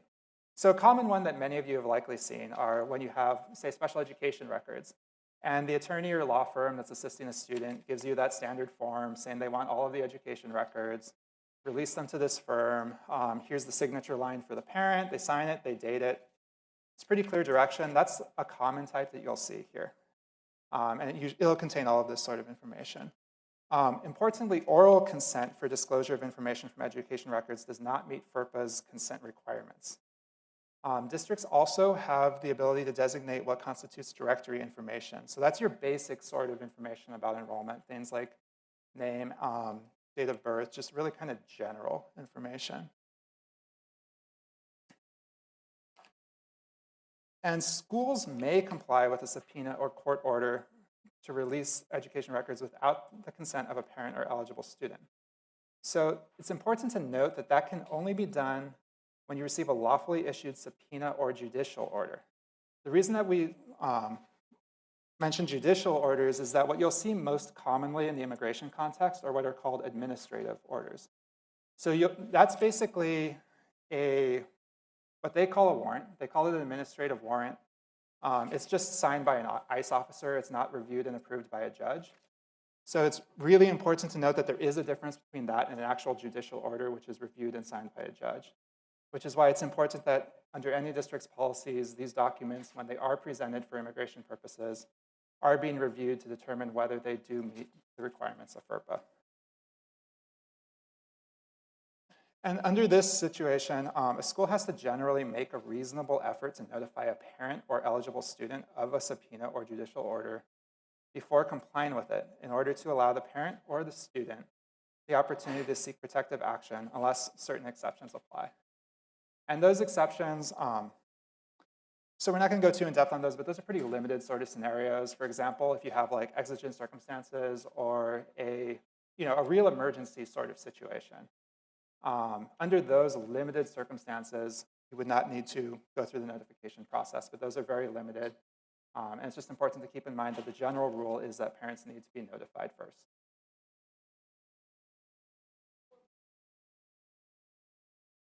Sure. So what could happen, it could be done under the immigration context. It could also be done under, for example, the criminal context. So what you may sometimes see are students who have juvenile court cases where you get a court order coming in from the juvenile courts asking for the records related to the case. Sometimes it's adult students or graduates who are facing some sort of criminal charges. You'll receive an order from the court requesting the release of those records. That's a pretty common sort of one. It could come up in the immigration context if you were to receive, for example, if ICE has an open case against a family and they were to issue an order asking for all the education records for whatever reason, it could be reviewed and approved by a judge. It frequently isn't for immigration. It's more common that you'll see the court orders in the criminal cases. Okay. So immigration enforcement at sensitive locations, ICE actually does have an existing memo discussing this, basically defining what are considered sensitive locations, which includes things like schools, funerals, weddings, places like that. This is a 2013 memo. It is still active and valid and followed generally by ICE. And it specifies that enforcement actions at locations such as schools should generally be avoided and requires either prior approval from an appropriate supervisory official or exigent circumstances necessitating immediate action. Exigent circumstances, again, being the sort of situation like if they're chasing after a fugitive and this person runs across the school campus, then they can follow that person. That's really your emergency situations. That's not your typical standard practice.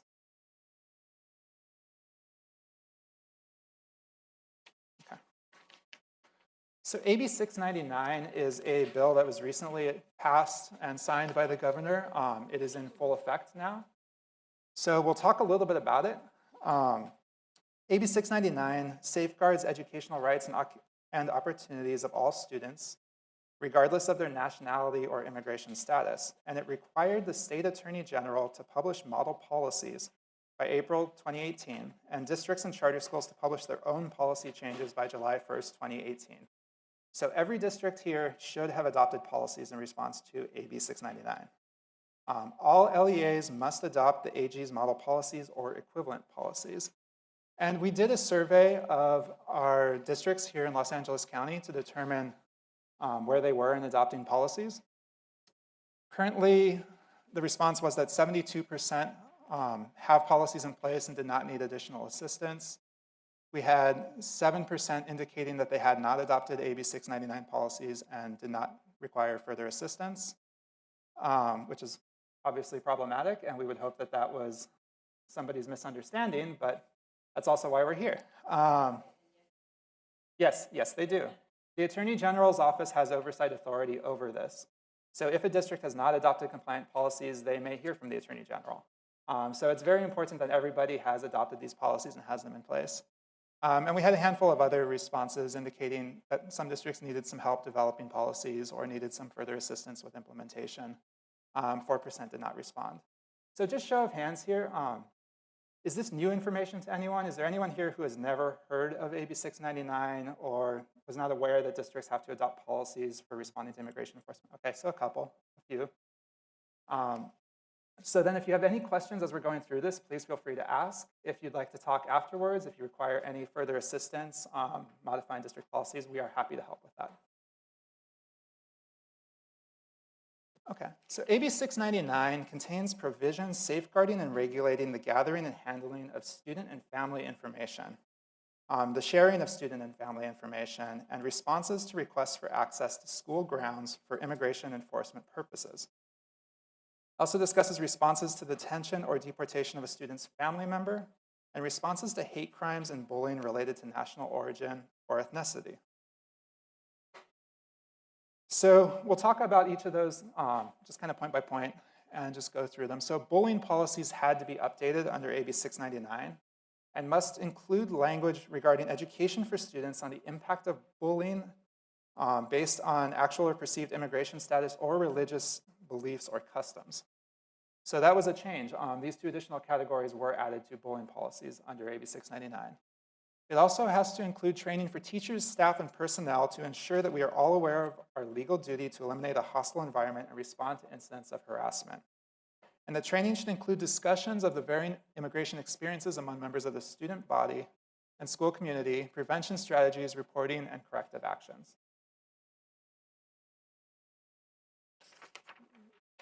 Also, regarding the release of directory information, the Attorney General's guidance specifies that policy should clarify that immigration status should not be considered directory information, and that there should be a policy statement that LEAs will not release directory information to any agency for the purpose of immigration enforcement.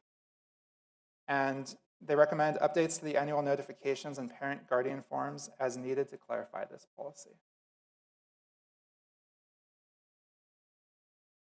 Also for student and family privacy rights, policies should create protections against school employees soliciting or collecting private information such as entire social security numbers.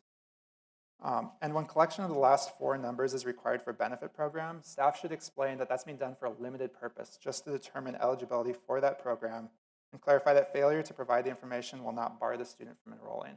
So you don't want this to in any way ever present a barrier to enrollment for students. Policies should also protect against disclosure of information that might indicate a student or family's citizenship or immigration status. and should require written parent or guardian consent for release of student information and prohibit release without that written consent. Outsiders, including immigration officers, should be prohibited from entering school grounds without the consent of a principal or designee. I'm sure that most schools already have policies regarding visitors to campus, but the Attorney General's guidance does recommend clarifying the language in those policies to include the immigration officers. And policies should require visitors to provide proof of identity and their purpose for entry onto the school grounds. Yes?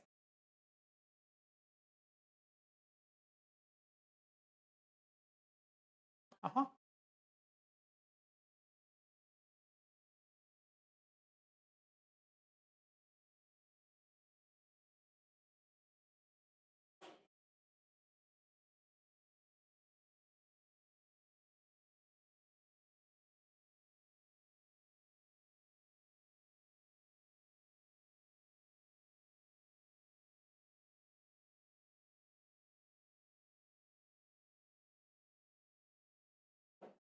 So that would just fall under, kind of the situation where you explain the limited purpose for why you're gathering that, but you shouldn't be keeping that somewhere. So if you're using that just to look them up in the Medi-Cal system and then just not keeping the written record somewhere, yes?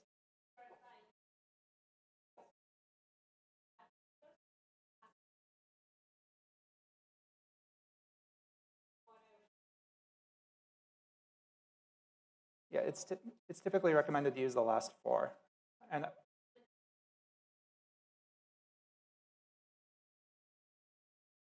I think that would probably be a question for Medi-Cal, but I would assume that with the date of birth and the last 4, that ought to be enough to look somebody up.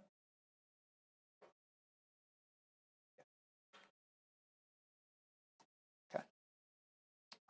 Policies should also mandate that employees report any entry by immigration enforcement officers to on-site school police or administrators. And there's also a reporting requirement under this to report to the board and then to report to the Attorney General's office. So it is very important that any sort of entry by immigration enforcement is being tracked at school sites. So also adopting a safe locations policy, and when I use that term, basically what I'm referring to is the overall overarching policy of how school staff should respond if immigration officers show up. If they show up, asking to enter the site, if they're asking to speak to a student, if they're asking for records.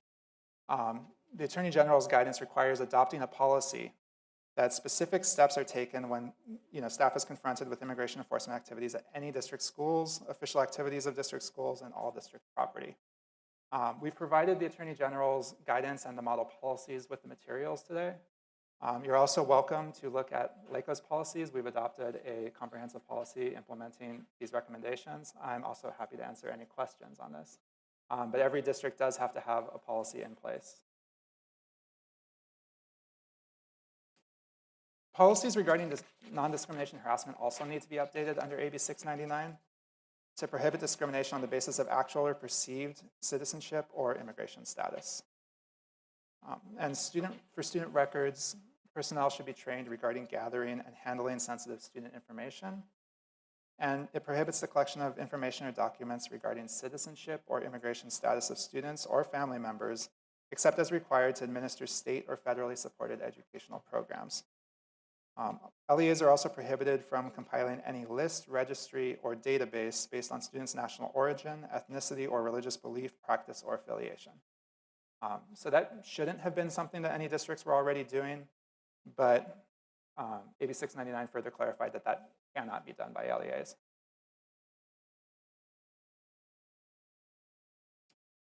Under safety policies, AB 699 also does provide for the release of a student to an adult who, in the absence of a parent or guardian, presents a caregiver's authorization affidavit on behalf of that student under the Family Code. This is actually really kind of an interesting section because what that is it's basically there to safeguard for the situation where potentially a family member gets picked up by ICE and somebody such as a relative or even a friend or a neighbor can come in, submit this sworn affidavit to the district, and then the student is to be released to that individual. So it is a very significant change in policy. Yes?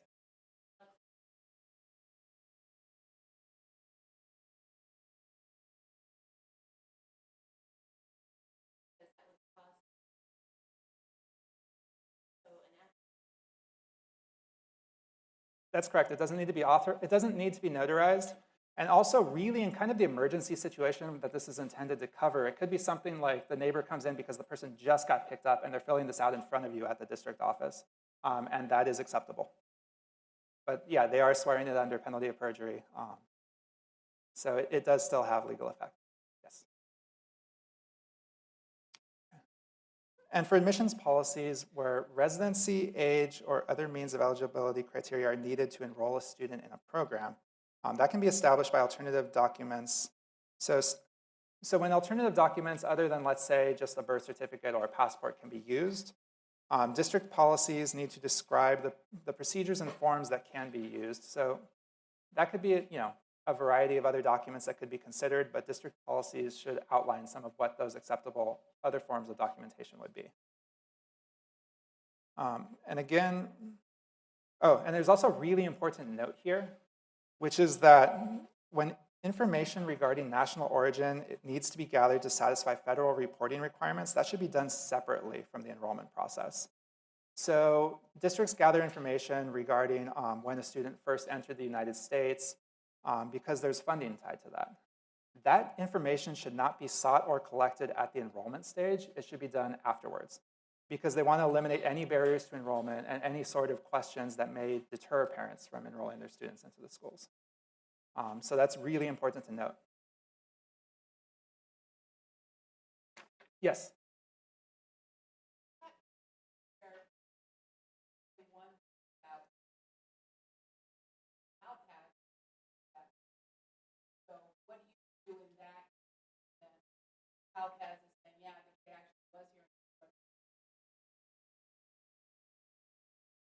I don't know why the parents, but what do you do with that?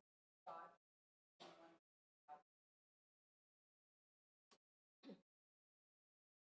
I mean, so AB 699 wouldn't necessarily be what would address that. This is just more ensuring that the students can enroll and that there's no barriers to enrollment, there's no barriers to participation.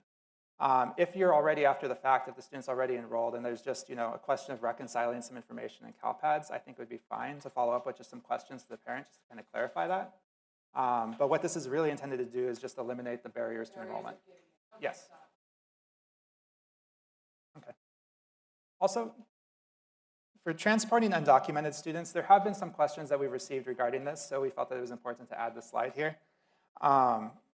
So while under the US Code, there is certain immigration offenses, including transporting or moving an undocumented immigrant within the United States, it's important to note that under governing law, there's no violation of this section when the evidence does not establish that there's a direct and substantial relationship between the transportation and the furtherance of the undocumented immigrant's presence in the United States. So merely transporting someone that you know to be an undocumented immigrant is not a violation of federal law. And in light of the Moreno decision, which we have cited here, and the Plyler decision, transporting undocumented students or their parents by district administrators, teachers, or others during the course and scope of their district employment should not be considered a violation of federal law. Also, the public charge issue is something that's kind of, so how many of you are familiar with the current issues regarding public charge? Okay. So a public charge analysis is generally conducted when an immigrant seeks status in the United States. And this a public charge refers to a person who's primarily dependent on the government for assistance to live, either financially or medically. And the Department of Homeland Security analyzes whether a person is likely at any time to become a public charge under certain sections of the INA. So this can affect somebody's admission to the United States or their adjustment of status when they are seeking to become, for example, a permanent resident.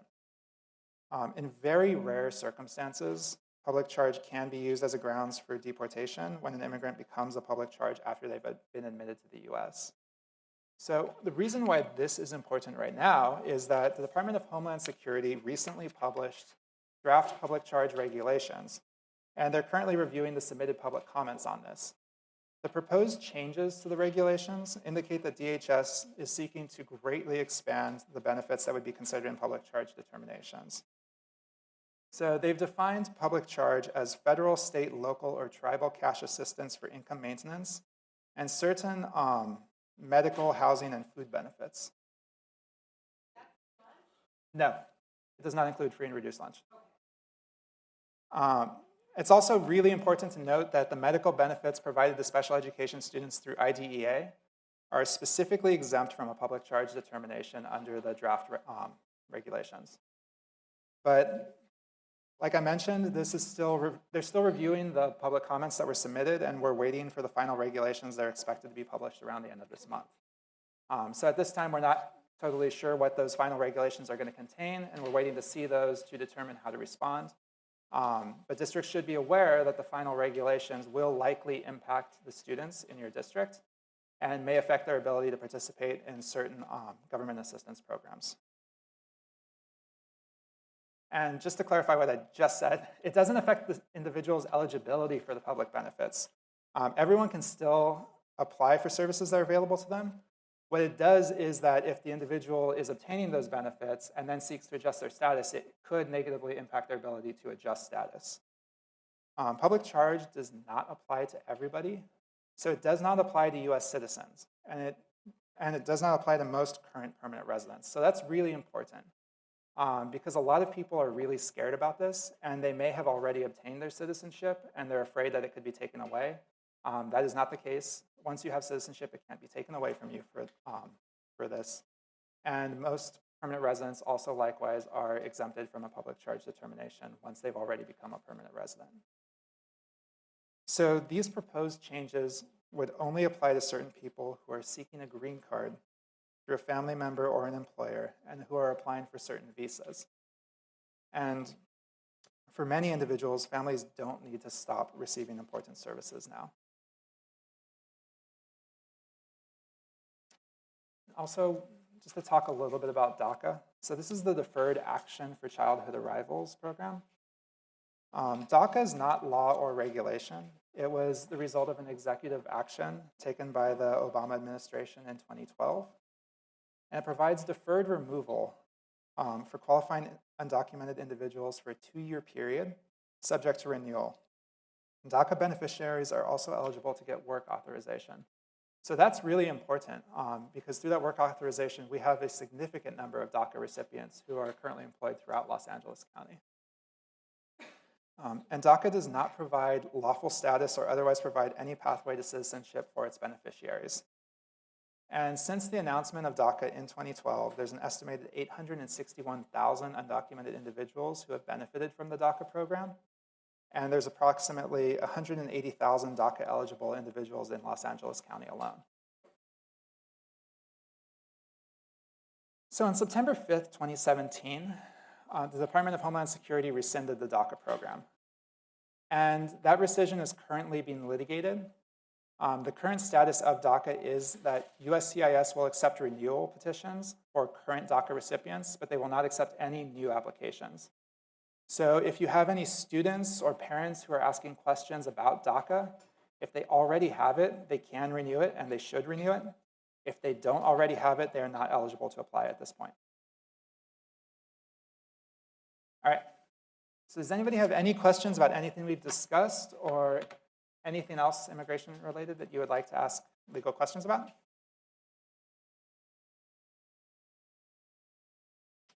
Nothing? Okay. Well, thank you, everyone. We may have a bit of a long break, but thank you all.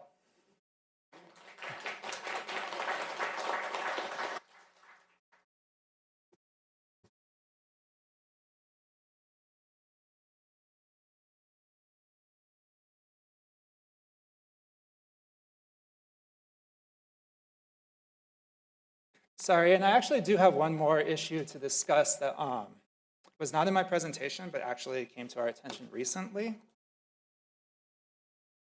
So I know that we currently have a couple of shelters in Los Angeles County that are housing the unaccompanied minors, and the students, after some period of time in those shelters, are then released to our local districts. It was brought to our attention that these students are being released without any sort of education records or education credits, and may be enrolling at the districts, and the districts have been unable to obtain any sort of records from those private schools that are educating them. I was just wondering if anyone's been seeing this issue, And if you have or haven't received any sort of records, or if you've been able to address that in any way with the private schools. Is anyone familiar with this? Yeah. Yep. Yeah, I think that, yeah, go ahead. Yeah, so we, okay. So I work at Da Vinci Schools, which is a charter school that's in Hawthorne. And we essentially have students from the Weisburn district, which is elementary and middle school. They get primary enrollment into our charter school. And so just last week, we had a student enroll, and he's from El Salvador, came from a caravan, and was detained for 3 weeks.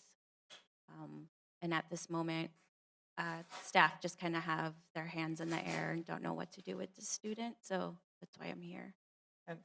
And did you reach out to the private, which facility was he at? I actually don't have that information. I'm supposed to start with him tomorrow. But since he's not technically my student, but they asked me to take over since I speak Spanish, I just haven't been able to step in and, ask all the pertaining questions to his case. Okay. And yeah, and this has been something that we've been hearing about. So we'd definitely be curious in following up to see what you hear about that, which school it is, what sort of documentation they provide you, if anything. Because our understanding is that while these students are receiving some sort of an educational program, they aren't being given credit for it, they aren't being given transcripts for it, and they're staying, for fairly lengthy periods of time. So we are concerned about this, so we would definitely like to talk with you further.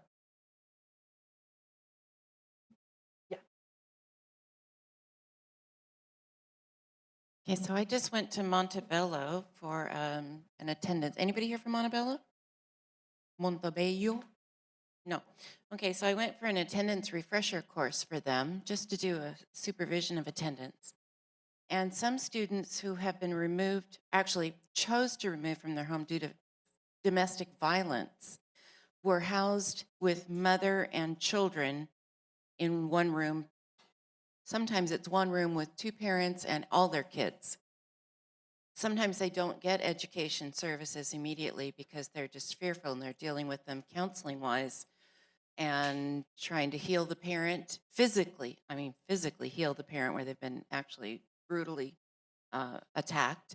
And the children may be left alone in these facilities, but yet no education's being provided. And I believe they've talked about it as a safe house. Shouldn't they also be providing either an in-school tutor, in-home, like an in-home hospital type of tutoring, or a credentialed person, or enrolling the children in that district where that housing is?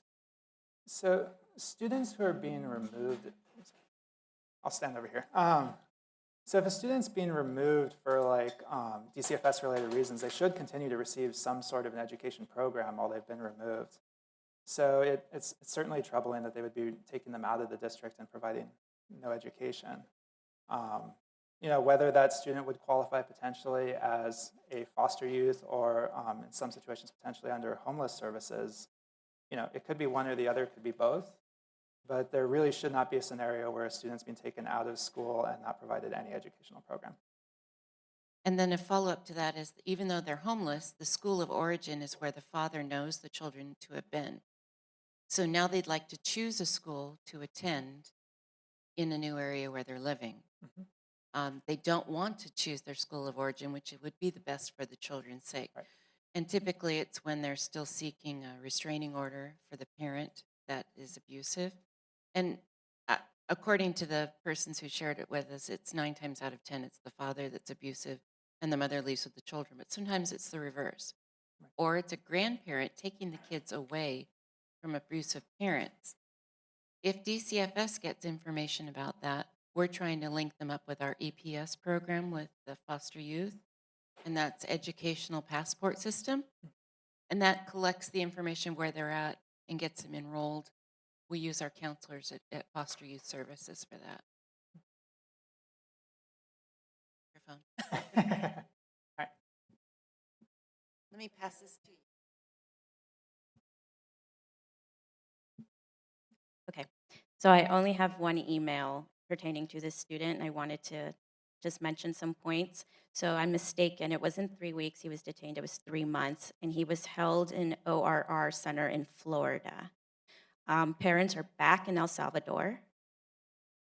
And we have, so they want me to determine skill level because we don't have academic records past the 6th grade. According to the student, he only went as far as the 7th grade, but did not complete the year in El Salvador, which is equivalent to the 8th grade here. He is 11th grade age, 17 years old now. Right. So there's often difficulty in getting those records from the home countries. With some countries, the consulate may be of assistance. In other countries, they may be fleeing from persecution from the government, so the consulate may not necessarily be a resource to you. So it can certainly depend on the specific student and the specific country and the facts of why they were leaving. What's really kind of interesting about the shelter, if they're spending 3 months there, is they should be doing some sort of basic assessment to determine what level the student is at. But again, we've seen that they're not providing that information when the students are released. Really kind of the purpose of those educational programs in the shelters was originally that this was supposed to be a very short-term placement. So they're supposed to provide some basic instruction, some basic English speaking skills, information that would kind of help them adjust to the United States when they're released. But when they're spending, upwards of 3 months in a shelter, one would hope that they're being provided something a bit more substantive than that. But yeah, it certainly does create hardships on our LEAs when they're not being provided with any sort of assessments, any sort of curriculum that the student was receiving, anything like that. Yeah. Anybody, has anyone else been hearing about this? Or yes?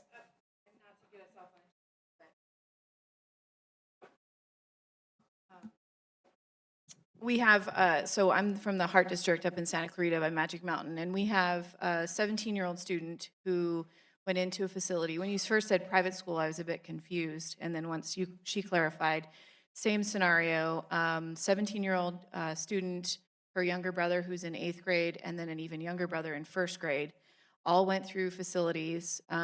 They were separated. The younger two were taken off to Texas. The older one with her 1.5-year-old baby, I think stayed in maybe New Mexico, I'm not certain. But the younger ones went off to Texas, unbeknownst to the older sister. And then the youngest, the 1st grader, was put in a foster home. So further separated from his brother. And they all were there for 3 months and then came to mom, who had come to the United States a few years ago. So got to her in Santa Clarita. The 4, because it's the 17-year-old, her 1.5-year-old baby, the 8th grader, and the 1st grader are all pending immigration hearings. So they can't access any support through WIC or anything like that. They've been told they can't do any of that right now. So they came to us as I got involved as a program specialist because of the AB 2121 for the 17-year-old. 17-year-old was also in school in Guatemala, and they're being told that they can't get their records for her unless they pay $200 to the school who had her and obviously that's a financial hardship for the family.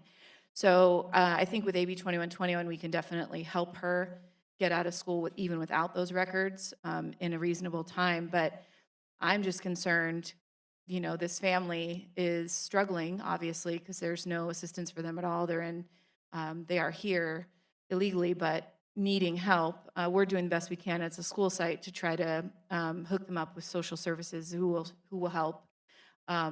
But it's definitely, and I got no records for all 3 of those kids for the 3 months that they were in facilities. I don't know if the 1st grader was enrolled in school, being in a foster care scenario. We don't know that. So anyways, there's my information. And do you know which facility they were in? Do you know what state it was? I'm going to find out now that you've brought this up. We'll get some more information from the family. I have 2 social workers working with this family in the district. So hopefully we can get more information about where they were. Okay. Thank you.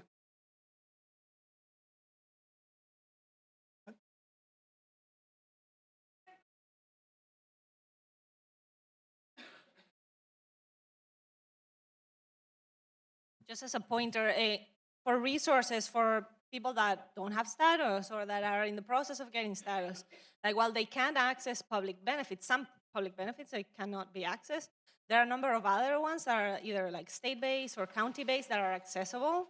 to them regardless of immigration status.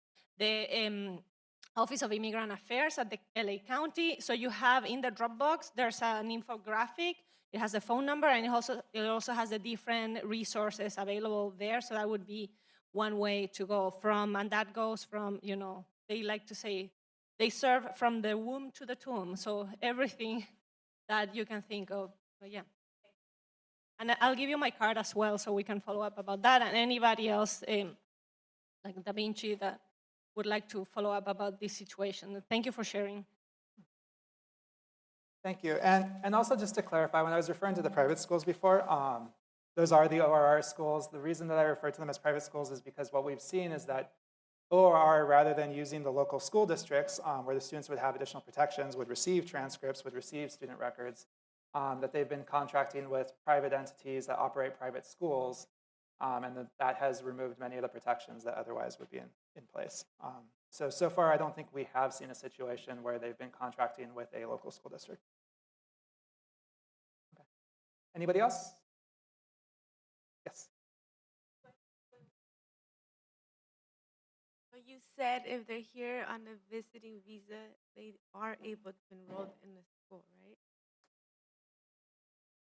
So if they are here on a visiting visa, they are allowed to enroll in the school. So if they're indicating that they have an intent to stay here to seek enrollment, then you would treat them as undocumented because they'd be acting out of status on their visa.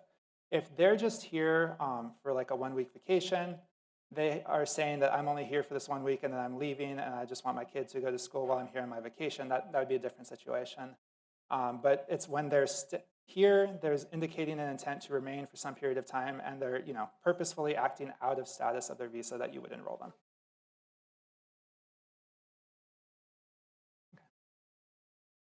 Any other questions or comments or any other sort of issues that you're seeing at any of your districts or schools? Okay, well, thank you, everyone.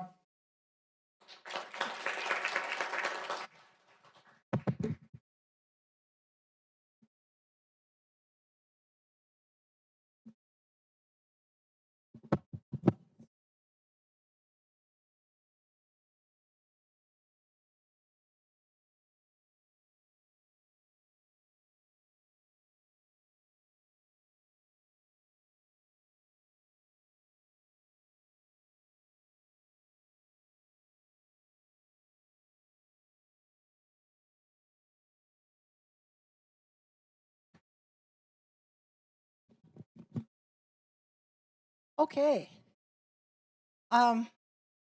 Very interesting. I'd like you to take a moment and take out, we're going to change gears again. Take out handout number 6. It looks like this. The 3 columns. And I want you to think about the different grade spans. And think about what activities do you think would be important? Because we've looked at lesson 1, and they have a similar thread that runs through all 3 grade spans. What activities do you think would be important for your teachers, your trainers to experience as you go back and do this training for your district or your school site? Which activities do you think are the most valuable that you want to make sure that you do? And then what challenges do you think your teachers might have as you share this information, share these activities? What challenges do you think the classroom teachers might have? So that we brainstorm in anticipation of going back to our school sites. So take a moment, and you can do this at your table with a partner, or you can do it by yourself, and then we'll share out.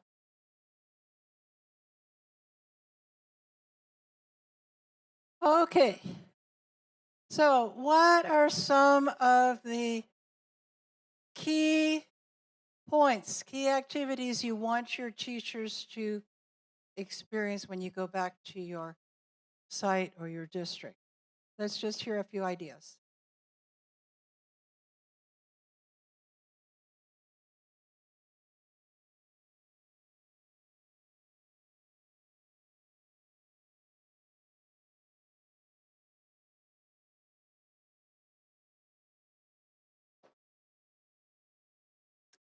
Should I start you off? I think for adults to experience the painting, the video clip, and the poem would be sort of easier to get them on the same page. The activities for kinder, K2 and 3-5 are a little harder to get people up and running with. I mean, it's great in the classroom, but if you're going to be training adults, it might be nice to use the 6-12. That's just an idea because it is kind of a multimedia kind of thing, and it might be easier for you to go back and do that. Okay? All right.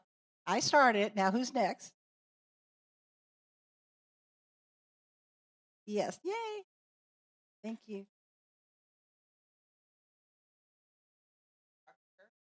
So you have like the intro, the input, the reflective discussions, and I think teachers do well with that. Like they want to know what to kind of fall back on, and it helps them structure their lessons. And I really like at our high school, we're really trying to focus on the cultural relevancy in their teaching. And so maybe using that, not just the ELD classes, but just all our teachers and what books they're picking and all that. And just kind of encouraging them to continue it and keeping that flow going. I put down as maybe one of the challenges would be like merging that with their current curriculum, like the time of year right now, like, okay, now do this in your classroom. So I would have to kind of like figure out how that would work. I think over the summer working with them would be easier. Next year they go in with some of this stuff, really get it going from the beginning. Thank you. Yes. Well, going off for relevancy,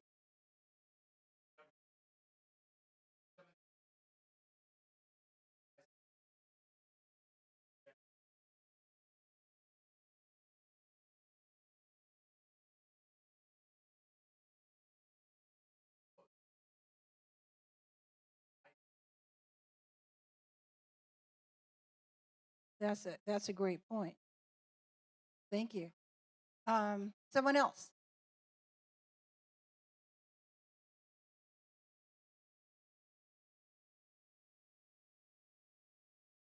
And I agree with you that sharing the structure is going to be easy for teachers to do. I think one of the challenges may be that some teachers aren't comfortable talking about this topic. And I think if you have them experience the video clip of a student speaking about his own life is very powerful, and the painting, I think that will start the conversation. Yeah. Any other points? Challenges? Yes. Points. So me and my partner here, we work with the parents in the community. So we were talking about how some of these activities, introducing it to the parents would be helpful for them to work with their children at home. Absolutely. How many of you thought about, yeah, I'm going to do this with a parent group? Yeah, that's it. There's a lot of misinformation or no information out there, and people are just afraid without knowing the real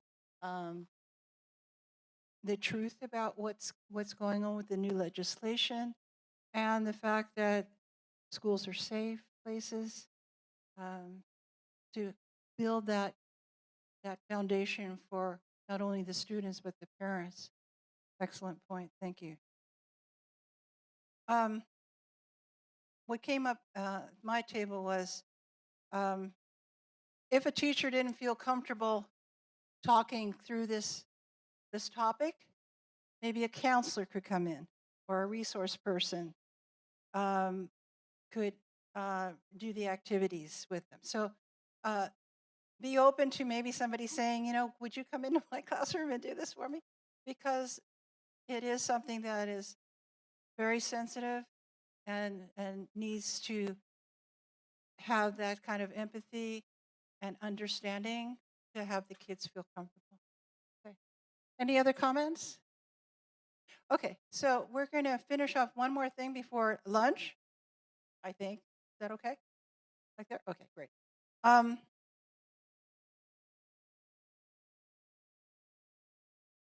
I'm going to bring you to tab, the one that says A Guide to Support Immigrant and Refugee Students. It's the article developed by Fernando Estrada, Dr. Fernando Estrada. He's a professor at Loyola Marymount University. Okay, so this is a real resource. I just wanted to touch on it so that you can utilize it and share it with your teachers. It's a teacher's guide to support immigrant and refugee students' socio-emotional experience. Okay, and that's the most difficult. You know, we can work through a piece of literature, but those feelings that they have, it's difficult to work through. Okay, so an overview of his work. The purpose of it was to help teachers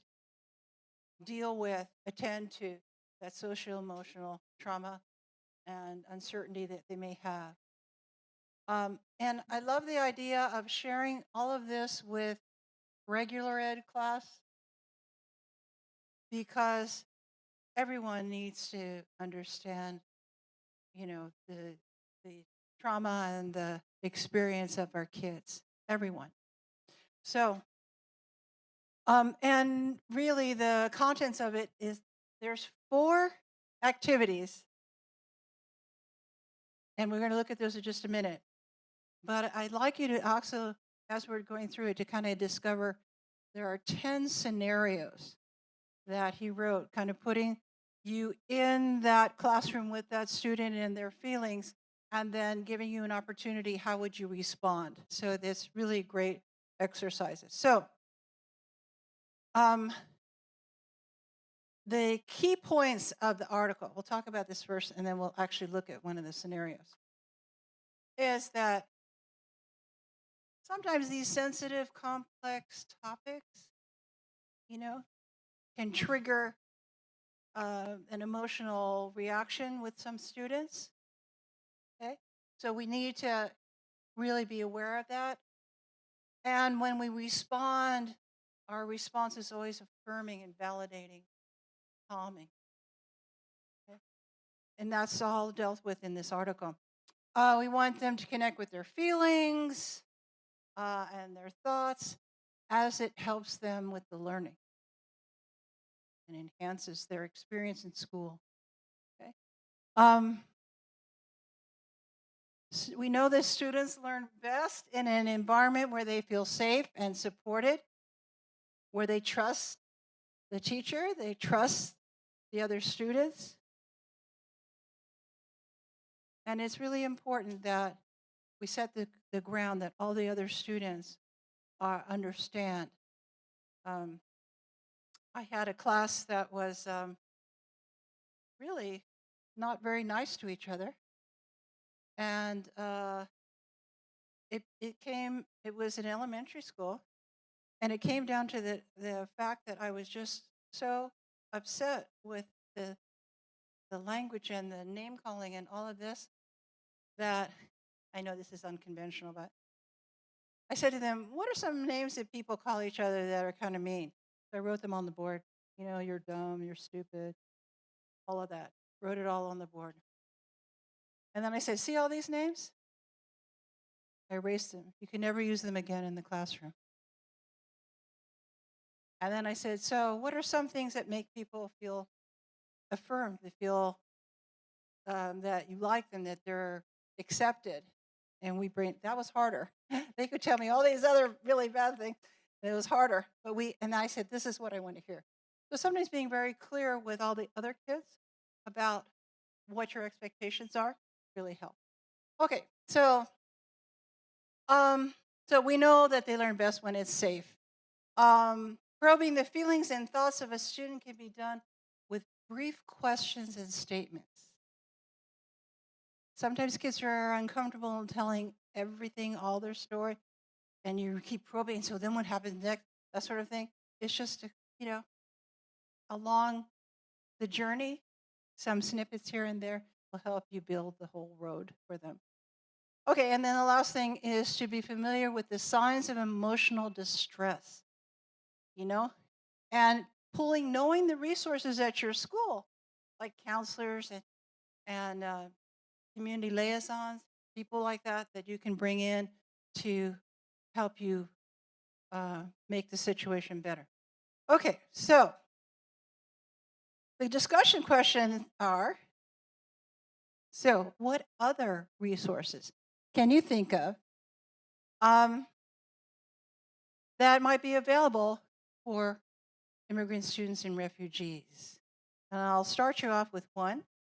In one setting, a school brought in a trauma team and had them talk to the students about dealing with trauma and had them available for kids that needed to talk to a professional. So, are there any other resources that you have in your community or that you know about that you may want to bring in? So, have that discussion at your table for a moment.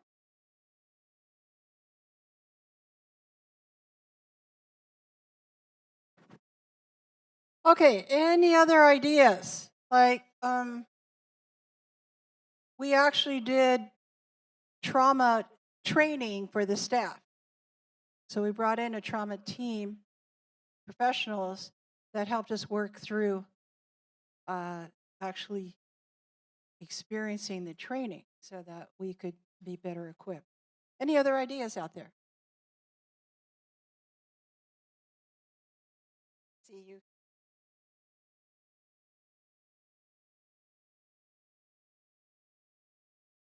Do you have an idea? Okay, yeah. Actually, actually, Erin had a great idea on a career day because that's open to all students. So if you have mentors, then they can connect with a person in maybe a field that they want to go to. And then we built upon that with ASB and having an cultural affairs participant, not just secretary and finance and president and VP, but actually having a cultural affairs person to develop that and kind of highlight the cultures of that. And an international day where everyone brings either a craft or a food or something like that and have it in the quad for the older kids or maybe a potluck for parents and children for the younger kids. And an EL day or something where the students come in for the English learners and opening it up to parents and to highlight what's fabulous about where they came from and how they've kind of integrated that into their community. Well, thank you. All right. Any other ideas? Yes.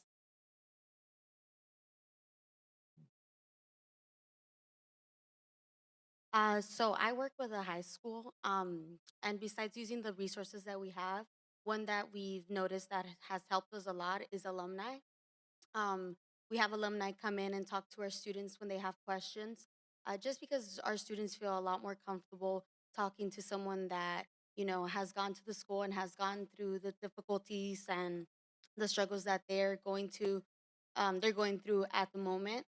And there's times that we sometimes set up days at night, evenings with meetings where students can even bring their parents in case parents have questions as well, because it's very difficult to get our parents involved in the high schools.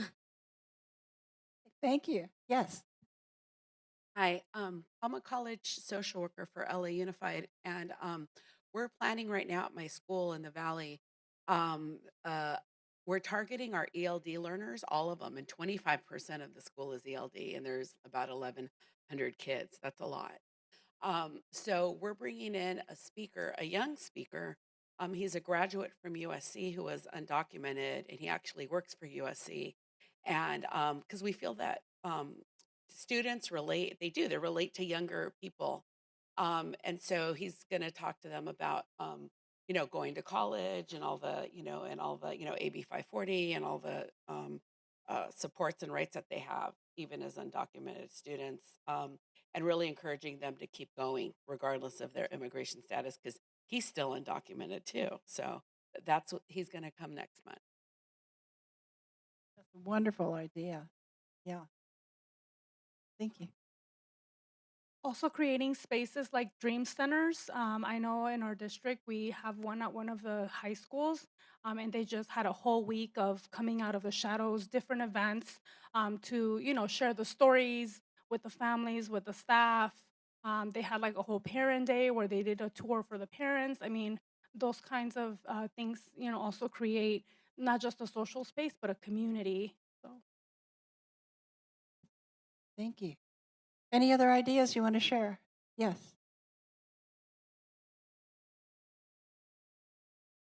I really like this last point because, in all scenarios that we talked about before, like the blood, sweat, and tears, like those different ways, and then also the undocumented scenario, like that's a one resource that, how do we address that? That it's a companionship, like the lack of companionship of these immigrant students and their families. And that's something that if you ask a new immigrant to the United States, what do they want? Like furniture or goods, donated by volunteers, or a mentor or somebody that can show them how to use the bus.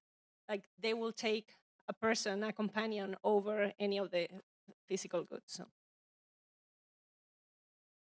Thank you. Any other ideas? Yes. I'll be right there.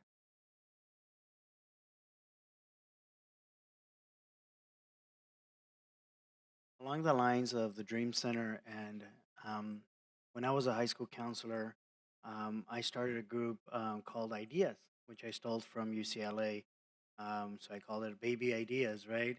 And what we did was, it was just a club of students, undocumented and documented, but the sole purpose was to support undocumented students through, excuse me, through the high school journey, but most important through the college application journey and the 504s and so on and so forth. So we did a lot of college fairs for them, just particular for them and their college applications and their financial aid. And I was there to guide through the whole process, but most important, they were feeding off each other and they were their own little community and they were helping one another. And I'm happy to say that after I left the high school, the program continued to run with two other counselors, and it's continued to go strong within my district as we have both high schools that have the Ideas Club. So that's just another idea venturing off. I love the Dream Center idea. I wish I would have thought about it when I was running my club. Thank you. Oh, this has been wonderful. Okay, so it's almost time for lunch, and I know that lunch is ready. I just want to take you to, in that tab, page 4. Well, actually, you could turn to page 12 first. Let's do to page 12 first. So it's important that as you draw students to speak about their experiences, that you pose questions in a very thoughtful way. Okay? Instead of saying, tell me about what happened to you, if you're using a piece of literature or whatever experience, what are your thoughts about?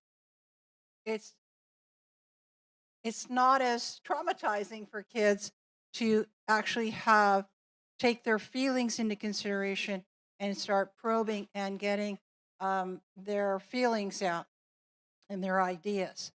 So, what are your thoughts about? What are your feelings about? That starts that conversation. So, if you turn back to page 4 in that same section, here are the 4 lessons we talked about. Okay, so take a look. It's talking about lesson 1 was relational support, asking and responding about thoughts, asking and responding about feelings, and then emotional stress for students. So those are the 4 topics on page 4 that he's talking about. Now, each one of these lessons, if you just keep a thumb through like another, just turn the page, you can see the first lesson is relational support. And the objective is that you have key aspects of interpersonal support, you're dealing with that, and that you have strategies to optimize trust, okay? So it gives you a nice overview of, setting the climate and having kids feel validated. But then notice the scenario on page 6. Gives you a scenario, and how would you respond? What would you say in that situation? So these scenarios are, I think they're very useful to prepare us. So let's do one together in the last few minutes. Okay? Alvaro appears to be impacted by the assigned reading focused on an immigrant family. Like others in class, Alvaro looks slightly dejected. You want to help him, and the other students acknowledge the feelings they are having. You decide to ask Alvaro about his feelings. What would you ask him? What questions would you ask him? Okay? And that's how all of these scenarios are framed. So, what would you ask him?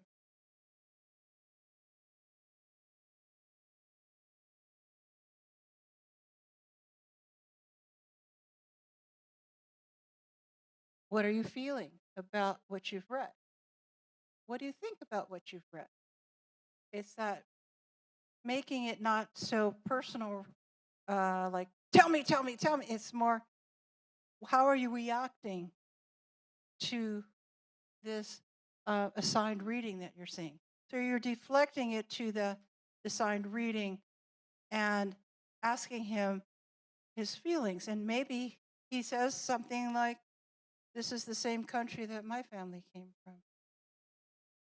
And I feel I miss my family.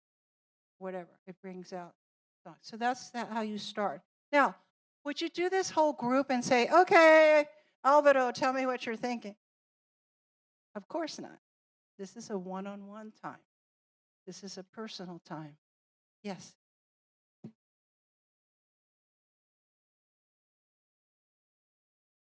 Get tired of talking too much. Sorry, everybody. Apologize. I'm a yapper. But this is a great time to do an interactive journal. A quote comes from the book that you read from with a page number.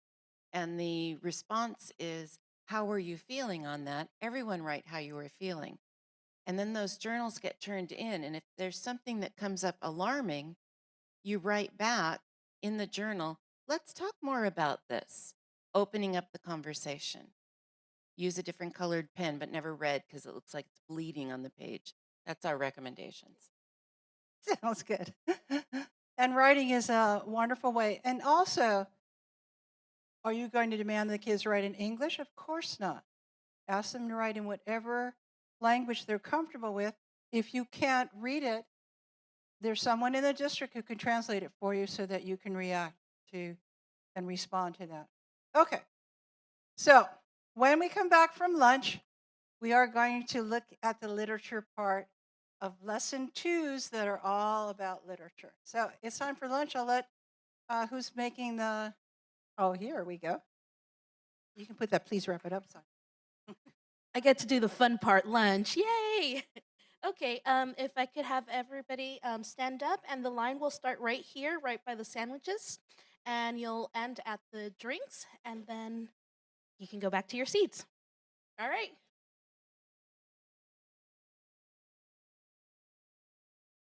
Hey, welcome back from lunch. You're still eating like me.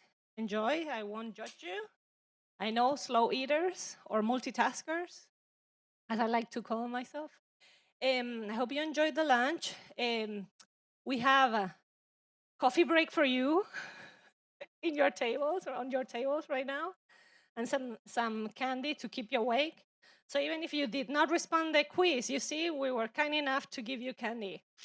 So I have some other good news as well. We might be able to finish early.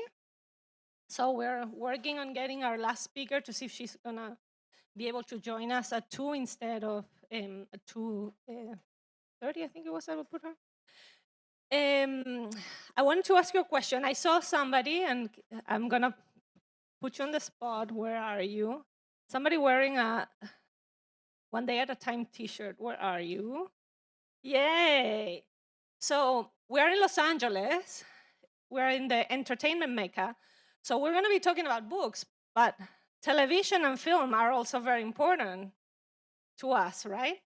So we are lucky enough that we live at a time that there are many, many shows addressing issues that are impacting our children and our children's families. So shows like One Day at a Time, who has not watched Rita Moreno, sorry, she's gonna kill me. Nobody? Have you all watched One Day at a Time? You haven't? Okay, so please check it on Netflix. It's on season 4, the final, 4th or 3rd? Yes, but I guess, so it's the hashtag save one day at a time. Let's do it. So it's an amazing show about a Cuban American family with a number of issues. There are also shows like Fresh Off the Boat. Who's heard of that one? Yay, okay. So many other tools that you can also use in your classrooms. And I also wanted to point out, there's a communications company, a production company based out of Los Angeles called Participant Media. They also have by items, by issues. So they have films, sorry, I cannot scroll through here. But I will make sure we have this also in our Dropbox. There are a number of films addressing immigration issues that they've developed, and they have curriculum companions to the films. So if you are, up for hosting a film screening in your school, like this is a great resource. Also reaching out to them, maybe to find a speaker. You can reach out to me as well. I can try to find you a speaker, not a celebrity necessarily, but around some of those topics. So just a few ideas I wanted you to go home with. Anybody has hosted like film clubs at their schools? No, okay, so maybe we can start that. So Barbara, I'm gonna give the microphone back to you. Just wanted to share that. Any other shows before we get Barbara that you're watching or films that you think are relevant to the conversations? So are you saying that you can help us get the permissions to have a public showing of a certain film at our school to raise consciousness? No, that's not what I'm saying, for the record. But some of these films will give you a license for screenings. So I know, for example, my previous life, I organized a film screening for Salam Neighbor. I don't know if you heard of that film. Salam Neighbor, anybody?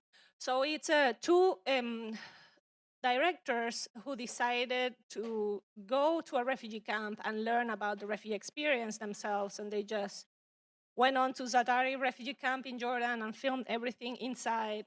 And then there's a film, but they have a campaign that goes with it, like to help the families, the 5 families that they followed. And they donated we didn't have to pay a licensing fee for screening. So oftentimes the companies will do that, especially when it's for an educational setting. So do not feel, don't let that stop you. Any other questions or comments or ideas? Edutainment, that's a term. It's very en vogue now, so just wanted to put it out there for you as well. Thank you. Okay. I know you just had lunch. You need to take your candy and really perk up again. Here we are. All right. So now we know all about lesson 1 is building community. Lesson 2 is about literature. And there are 3 books. We've already talked about them. This is the K2, this is the 3.5, and this is the 6.12. And it's been wonderful that California's Together actually gives you a copy of each of the literature so you can prepare. Okay, so here's a short synopsis of each one of the pieces of literature. And notice that these are the major themes that run through it: fear of loss, crossing borders, solving problems, staying connected. Okay, so we're going to get into these in just a minute, but there is a quick synopsis for you. Return to sender. is the piece of literature for 612. It is a novel, so it has multiple chapters in it. And then and we want to talk to you about how the literature selections, kind of the themes go across all the way through. So that there are certain constants that are going to be dealt with no matter what grade level you choose to use with your class. Okay. Now we've given you the themes across, and notice, the 612 is more involved because the kids are older and grappling with more ideas. Did you have a question? I was just curious if the 612 book could be used in fourth and fifth, or are there themes running through it that are inappropriate? I would say yes. I think all of the books could be adapted. In fact, I would probably even use the K2 with high school kids. I mean, because, they like a good, quick story. But if I were going to use it in fourth and fifth grade, I might read it to them. And in high school, I would hope that maybe we could do the reading independently. So, yes, adapting is great. So, we're going to now look at lesson 2, and we're going to, just like we dug deeply in the 612 and did the activities for building community for 612, we're going to actually do the piece of literature for 3-5. So now it does have all of the building community. Activity 1 is going to be symbols for me. And the whole, building that community, doing poetry, using symbols, multimedia, always that kind of an approach. And then for today's purposes, we're going to get into the piece of literature for 3-5 called Mama's Nightingale. And it give you the times. Like I said earlier, this is not just a one-shot deal. It's about 180's worth minutes of instruction that you would do over time building in. Okay? So here's a story summary. This is a story about a Haitian family that is separated when the mother is sent to an immigration detention center as a result of her undocumented status. This is the fear most kids have, that when they get home, mom's not going to be there because she's been taken to a detention center. Despite father's efforts, including letters to the media and to politicians, his wife remains at the detention center. Their daughter, Saya, finds comfort listening to the bedtime stories her mother tapes and sends to her. One day, after another of her father's unsuccessful attempts, Saya decides to write a letter telling her story and sends it to the newspaper. The letter gets published, and thanks to the public's reaction, Saya's mother is freed and able to return home while waiting for the normalization of her status. This particular story has a happy ending. That's not the case for every student, but at least I think it instills some hope and sort of dispels some of the despair and the fear that kids have. So the themes are fear of loss and separation, solving problems, persistence, and hope. Okay. So before you ever do any piece of literature, you always do some sort of getting them engaged, whetting their appetite, getting them excited about the literature. So if prior to reading, if you were doing like a third grade class, using this for the lower end of the span, you might have them list reasons why people immigrate to the United States. For the upper grades, fourth and fifth grade, they could do a 2-column graphic organizer, some of the reasons why people immigrate to the United States, and what are some of the problems and challenges that they face. So, and if I were teaching third grade and I really wanted them to do the T graph and have this combination, then maybe we would do it whole group. So you can adapt things, ideas that you see based on your kids and their abilities. So then prior to reading, another form of input is eliciting prior knowledge. Because this story is set in Haiti. Do the kids even know where Haiti is? Do you have someone in your classroom who is from Haiti? You know, and so you build that a little bit of information that it's an island, and have them compare how would it be to immigrate from an island versus Central America or Mexico or something like that. Again, we keep bringing you back to that section of Scaffolds. Wonderful section. If I had more time, I'd have you go through and we do a couple of those activities. They're really great. So now it's your turn to do some reflective discussion. So what I'd like you to do, there's a handout number 7,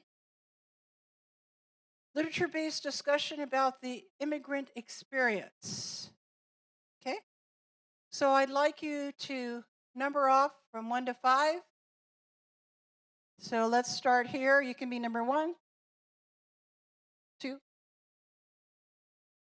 4.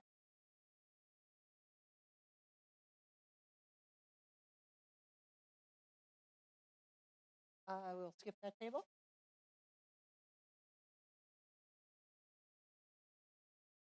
We'll go. 2.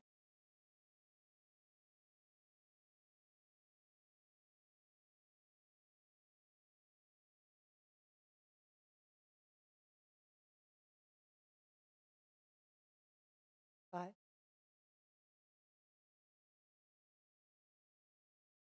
What are the chances that it ends up even? Okay, so you may have to shift a little bit because we do want a group of 5. So if there's 1, 2, 3, 4, and 5 would come here or go there or whatever so that you get with your group. All right, so this is going to be a jigsaw type of activity. Each person in the group will read a different portion of Mama's Nightingale. So if you're number 1, you're going to read pages 4 through 7. If you're number 2, 8 through 11, number 3, 12 through 6, number 4, 18 to 25, and 25, and 5, 26 to 28. So you're going to read your assigned section, even though you've probably, at the break, already read the whole book. And I want to take you into your binder behind tab that's 3 through 5. Remember, we talked about the lesson plan. Behind the tab in your binder that's 3 through 5. You have to open up to that. I left my binder back here.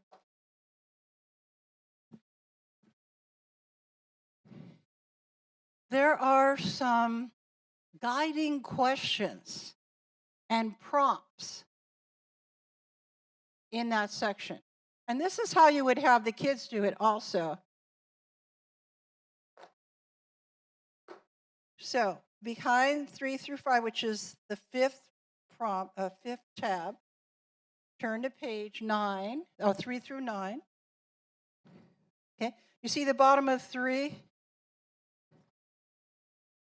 Wait a minute. Never mind, wait a minute. The first part is lesson 1. We're talking about lesson 2. Here we go. It's in the behind 2 of them of the goldenrod pages. It starts at the bottom, reflective discussions, and then if you turn the page, it looks like this. As a box.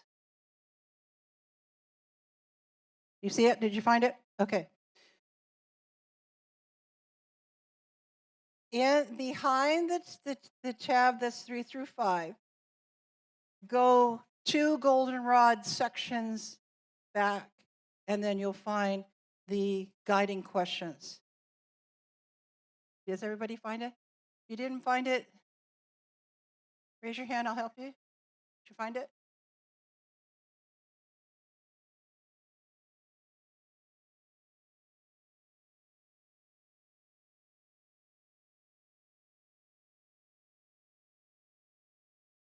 Find it? Yes? Okay. I'll come around. If you didn't find it, I know, as soon as I get everybody started, I'll come around and help you. Okay? All right, here's the deal. You are going to answer the questions and really find the key elements and the guiding questions. Fill in your graphic organizer.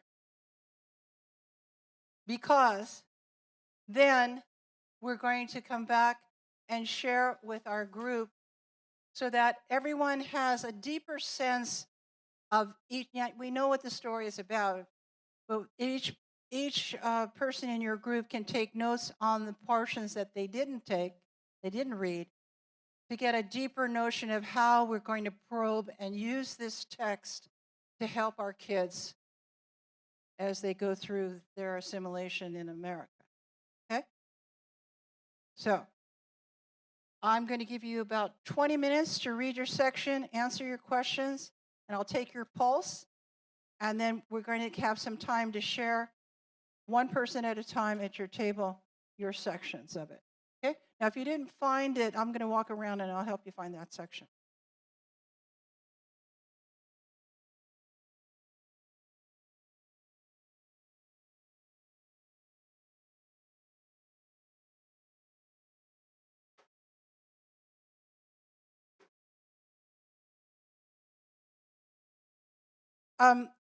In your section, whatever your section is, if you're number 2 or your number 1, you're going to answer and read through all of the questions, the guiding questions. There's more than one, there's a whole section.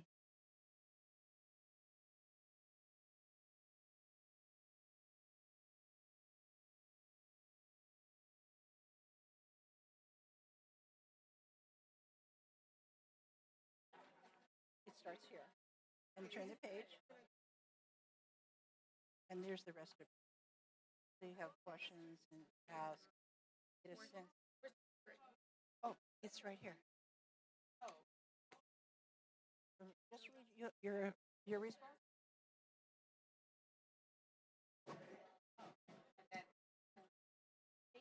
Oh, no problem. Oh, no.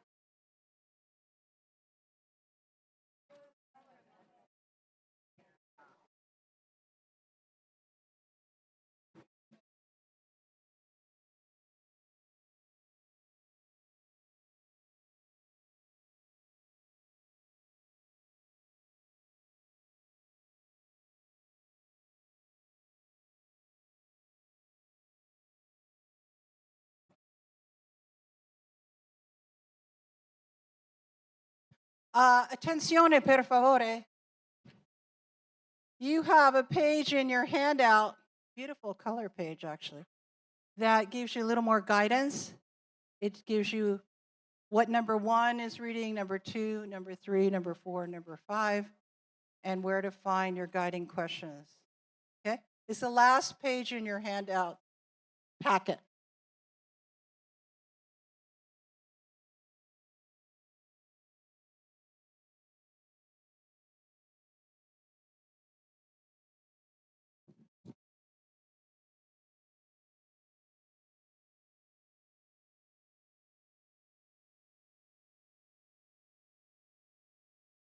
Okay, let's, so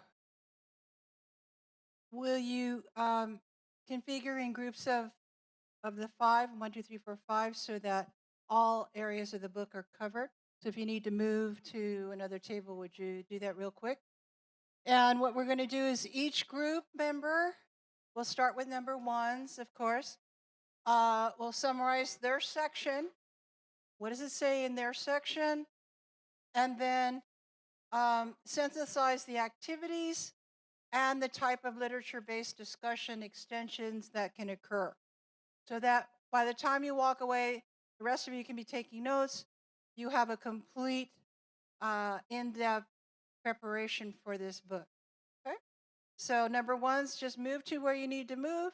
And number ones, would you begin and then go sequentially all the way through 5?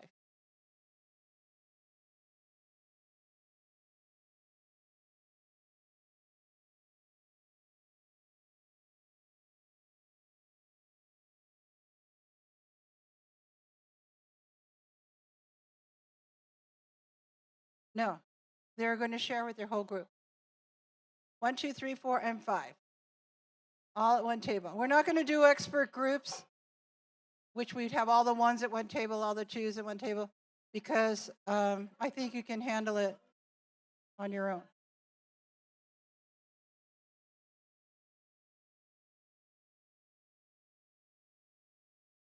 Yeah, it was 1, 2, 3, 4, and 5.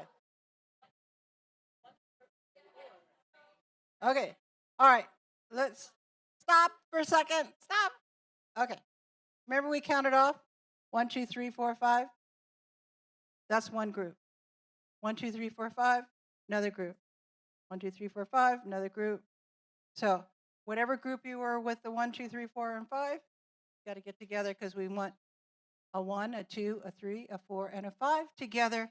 We're not doing expert groups where all the ones go to one table and all the twos go to another table, because in this situation, you don't need to do that. You can do that with your kids. But in this situation, I just want everyone to get a complete sense of the book and the extensions and the guiding questions and the activities. Okay? All right. So if you need to move, move. We're missing 5 over here. We're missing 3 and 5? You're 3. Okay. All right. Did somebody leave in your group? You're missing a 3. Oh, she left? Okay.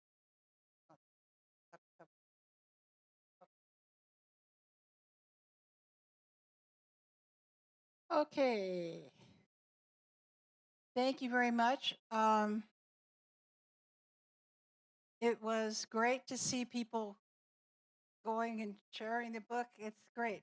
And if you do this with your class, or should I say when you do this with your class, you'll see that same sort of engagement, because the story itself lends to so many levels of discussion. Okay, so I just wanted to, am I on? Am I on? I'm on. There we go. Never forget that you have all these wonderful support pieces in the scaffolds. So there's lots of things that you can do: the summarization, reflective discussion, making connections. All of those are supported in the scaffold. Okay. Now, again, it's bringing you back to the pages 7 through 11, those scaffolds for learning. But did you see there were collaborative strategies here where you were sharing and taking notes? The graphic organizer helped you, delineate your part. The application of the standards. Did you see the standards all through this? Reading, taking out information, sharing it. And there was a lot of building on what other people said, extending those ideas. It was great. And then the connection to having the community, a safe community built, and then going into a piece of literature is beautifully the way they tailored this progression of lessons so that kids would feel comfortable before you get into a piece of literature. And so, again, the focus across is, reviewing the sections, doing sections at a time of the literature, and whoops. And then having kids be accountable for the key events in their section, but also dealing with the guiding questions. Okay.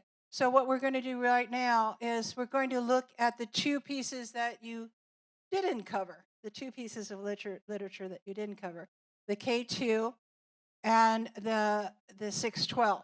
But before we do, I want to show you an extension. In the K2, when you're building community, one of the first things they ask is, in the first activity, is that kids are given a picture card with an emotion on it, because they want kids to start talking about different emotions in the K2 area, sort of setting the stage as they go through the process.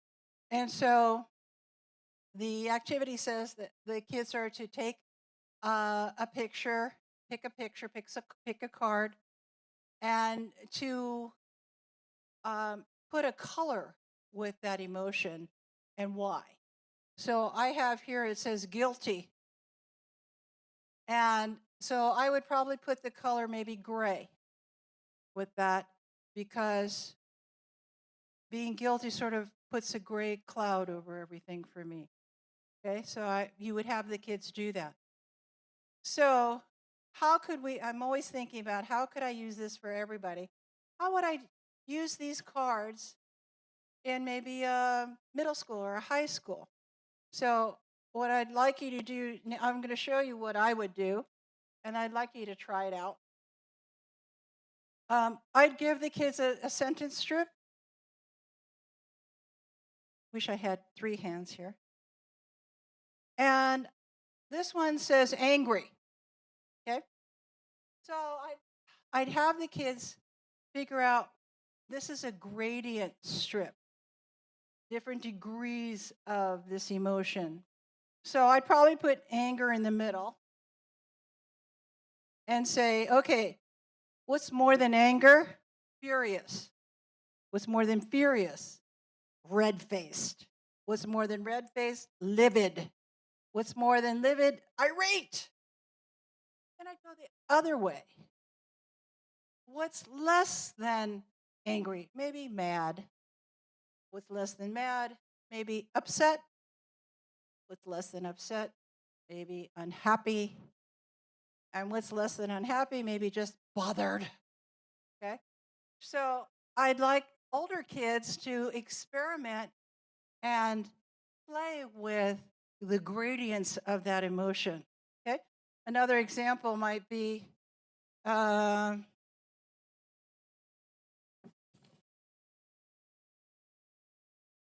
let's say I had the word scream. Well, scream is probably near the end of the gradient, and I'd go backward. Maybe I'd say, from scream, we go to yell. From yell, we go to shout. From shout, we go to holler. From holler, we go to pronounce. From pronounce, we go to state. From state, we go to say. From say, we go to talk. From talk, we go to chatter. And from chatter, we go to whisper. So it's fun to play with vocabulary words with kids. So that's something I'm always looking at. I've got this resource. How can I use it in multiple ways?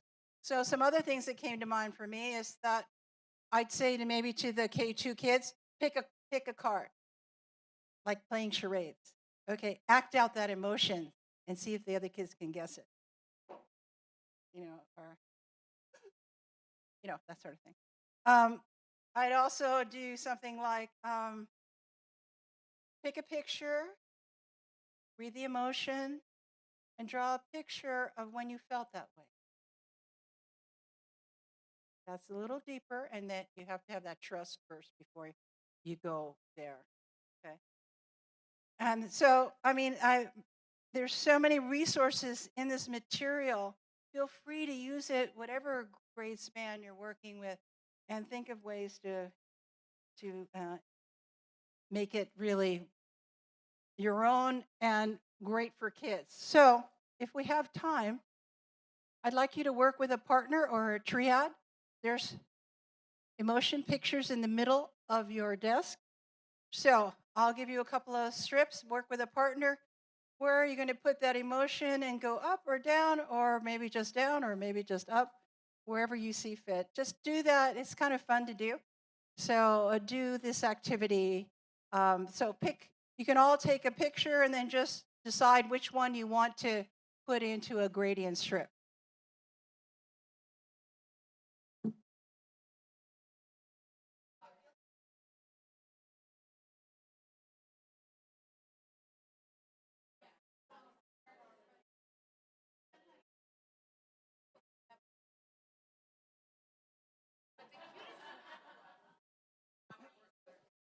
Okay. Any table, team, pair, triad like to share theirs with us? Do I have any takers? Yay! Okay, we've got two. We'll do here and then we'll do there. Okay. So here you have to share. So we chose Nervous with Michaela Maroney. And we started off with butterflies in your stomach, then fidgety, worried, nervous, scared, overwhelmed, anxious, and in a panic. That's really great. Okay, we'll share back there. Isn't this fun to do? Kids love it too. If you let them use like computers and thesauruses and stuff. So we just had a really hard time with guilty. We're like, what are the feelings? Maybe the least amount of guilt could feel like safe or secure, like nothing to worry about. And then at the somewhere else, maybe remorseful, feeling remorseful, but that's if you feel sorry for what you're doing. Maybe like a feeling of needing to make amends, but it was kind of hard to like really identify true like feeling words along with it. Yeah, I don't know if you have any suggestions. So, as teachers, what would you do to make it easier for kids at the first time through?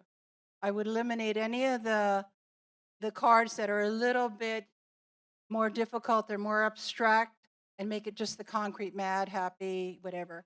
And then as you get into it and say, here's a challenge for you. Any group want to take it on? And that's when you really get the, yeah. But, and we know as we start out, it has to be that the kids understand the task first in something easy, like mad or happy, just to get the task done. And as you go, then it gets better and better. Thank you for sharing that. That's a great idea. Anyone else want to share? Oh, good. We had loved and we put loved in the middle. Try to hold it up. So we had cared for, admired, loved, adored, and cherished. I like the positive ones like that, just like cherished. Oh, and you'll find that the kids will start using, Mom, I just cherish you all the time. I think, oh, thank you. So, okay, I just wanted to show you that. Now I'm going to give you, I don't know, how am I looking on time? Am I okay with time? Okay. I'd like you just to take it. You don't feel like moving now, but normally I would say anyone who's interested in really delving into the novel, the 612 novel, meet at a couple of tables so that you can have that discussion. And the K2 people can meet someplace else. But you can, at your table, maybe divide up. Some of you do the K2 and some of you do the 612. And what I'd like you to do is just take a look at the lesson 2. That's the second part of the K2, the second part of the 612, and look at how they're dealing with the literature in that grade span, just so that you have an idea. Now, the 612 doesn't have like the same little guiding questions, but they have some really deep, thought-provoking questions for kids to address. So take a look at both ends or one end or either end, but I'd like you to have some time to look at another grade span and how the literature is shared with the students. Okay, so I'm going to give you about 10 minutes.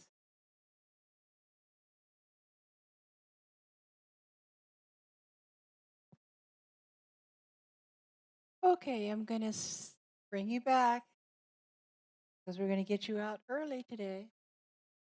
Where are you? Why aren't you doing this?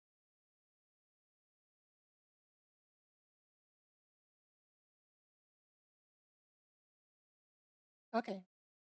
Yeah, the last handout that you have is handout number 8. Okay? And really what we want you to think about is for each grade span, what are the possible ways to include the Module 2 literature in your curriculum. How can you infuse that in? And also, what challenges might your teachers have? So it looks like this. That's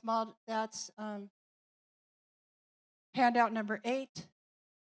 So it says ideas for curriculum integration. So where might this kind of go? What subject area? Okay. And how might it go? And then some possible challenges for teachers. Okay. So let me start you off with one. I'd like to start you off with one. How about for integration, tying the literature to Google Docs? Have students prepare a little presentation for their parents based on this. Like little kids could act it out, do a little play. For the older kids, have that integration with the technology that you're already doing in your classroom. How would you put this in there? Okay. So just take a few minutes, jot down a couple ideas, do it with a partner. Don't do it by yourself. And some challenges.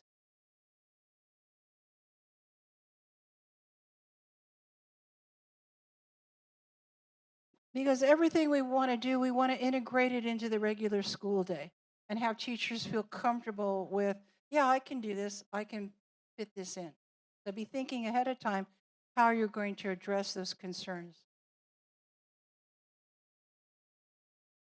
Now, you know you have clean masters of all the handouts in your binder, so you can replicate the pieces that you want to use with your staff. Okay, so as I told you earlier, I'd like you to go back to your mind maps that you started with today. So now that we know, in the morning we thought, what is this student dealing with? What kinds of thoughts and questions does the student have? What kinds of questions and concerns does the teacher have? Now we'd like you to add ideas that can support both students and teachers when you go back from today's session. So add a few ideas. How can establishing community and literature-based discussions support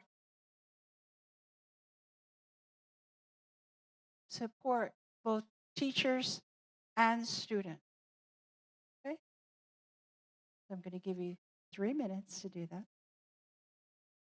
Go back to your open mind with teacher and student.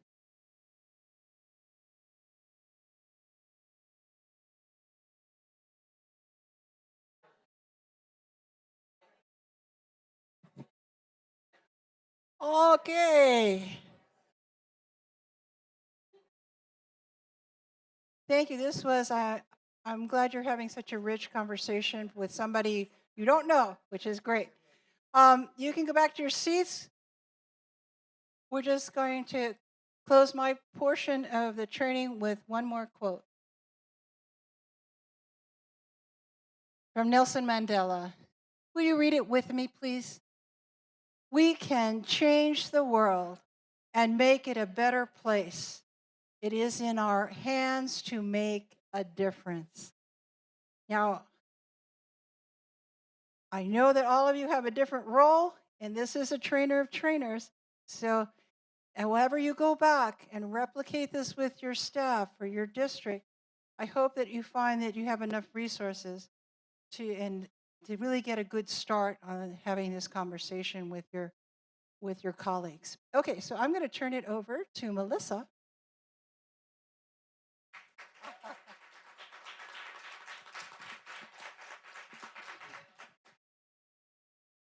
Good afternoon. My name is Melissa Schoonmaker. I'm from Child Welfare and Attendance here at LACOE, and I'm excited to be here sharing information with you on AB 2121. So I also asked Ruth to come on up here, Ruth Basket from the, I'm going to say, I say MAS, but that thing. Okay, yeah. Us. So, and Mary and Chiara, if you have anything to, if you want to come up here too, you have anything to chime in on, please do. So she's my awesome right arm in child welfare and attendance and handles a lot of things along with me with attendance and permits and all sorts of stuff. So anyway, so this law came into effect on January 1st. And so initially it was created about 5 or 6 years ago for foster youth. Then it expanded for homeless youth.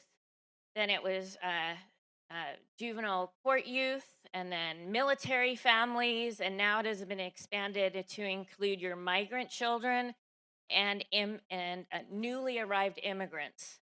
So it's Ed Code 51225.1. And on this bill, it's AB 2121. Each bill has had all sorts of names, but this is the Ed Code that it impacts. So it was interesting because I'm looking at the bill and I'm going to really focus on the newcomer part of it. So I'm like, hey, so what is it defined as a newcomer? And when I'm looking at this bill, newcomer is defined in all different ways, and there's nothing that provides a ton of clarity on how districts would need to actually just, oh, it's definitely this. No, it's a bunch of different things, and then your districts have to decide how you want to phrase what a newcomer is. So you could be the U.S. Department of Ed. It refers to any foreign-born student and their families who've recently arrived in the U.S. For LA Unified, it's a foreign-born English learner who has been enrolled in the U.S. schools for 3 years or less, which ties in with Title III. Most of you, how many of you handled Title III funding? Oh, sorry, my duty.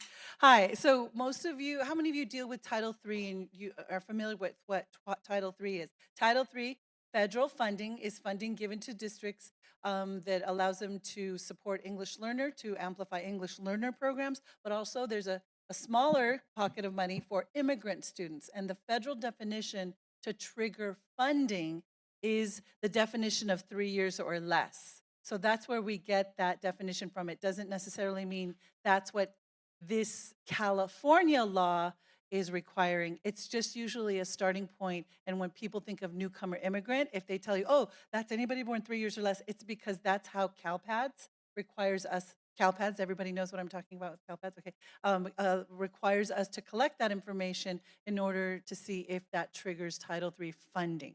So we just wanted to make that clear. It's one of the definitions, but it's not the only one according to this, right? Okay. So then a newcomer is a student in the U.S. 12 months or less and is at level 1 beginning in learning English as measured on the CELDT.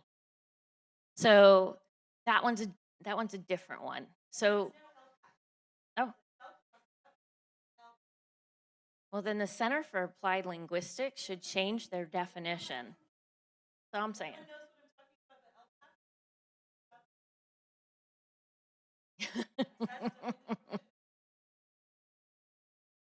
So this law, the way it's defined in this law is a pupil participating in a newcomer program means a pupil who's participating in a program designed to meet the academic and transitional needs of newly arrived immigrant pupils that has a primary objective of the development of English language proficiency. That's all that they give you as a definition. So it is a student who comes, who's a newly arrived immigrant who comes and would be a junior or senior in your schools. So they come in, they may be enrolled in 11th or 12th grade. You decide if they're in their 3rd or 4th year of high school based on what credits they come with. And is that student reasonably able to finish your local graduation requirements in the 4 years? Would they be reasonably able to do it if they had a 5th year?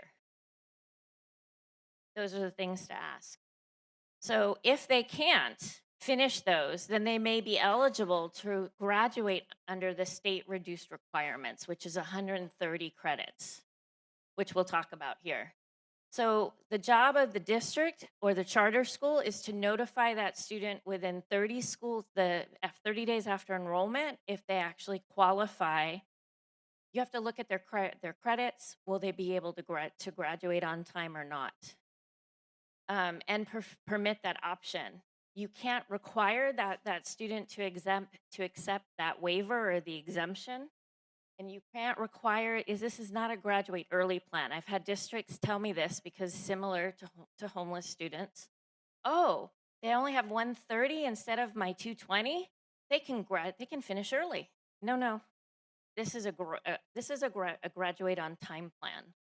So one of the classes you'll see, I think it's civics, is only offered senior year.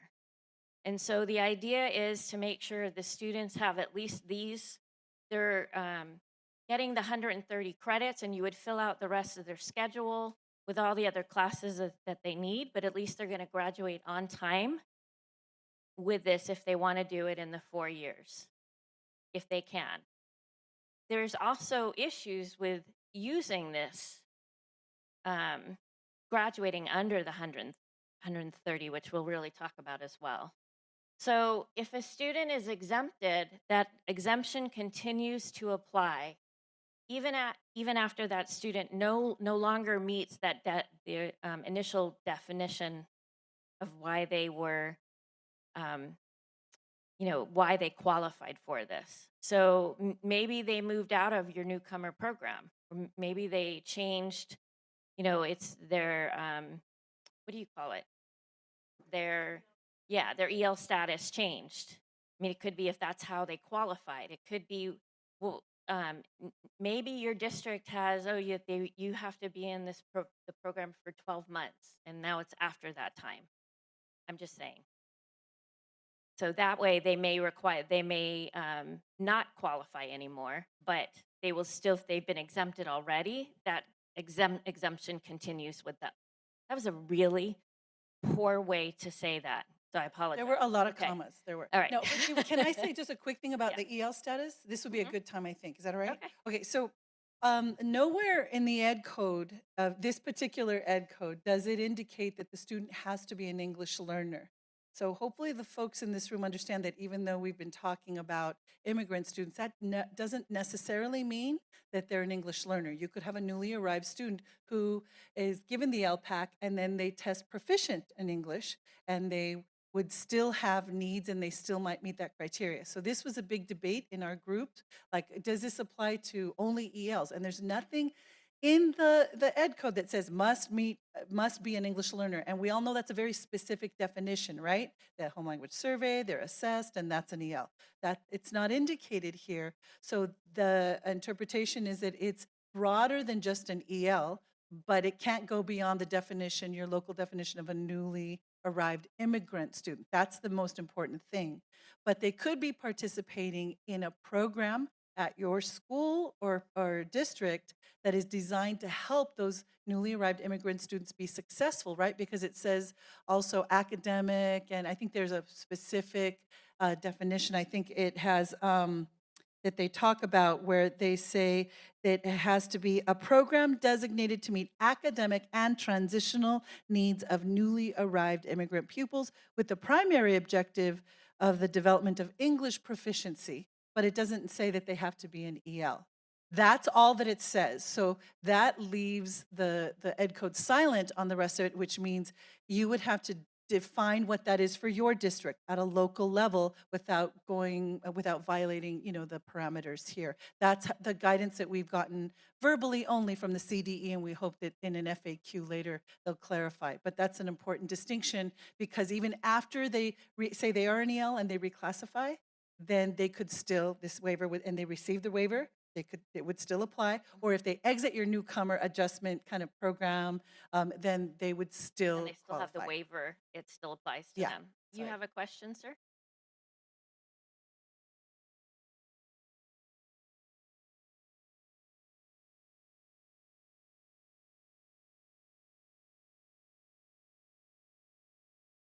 LPAC?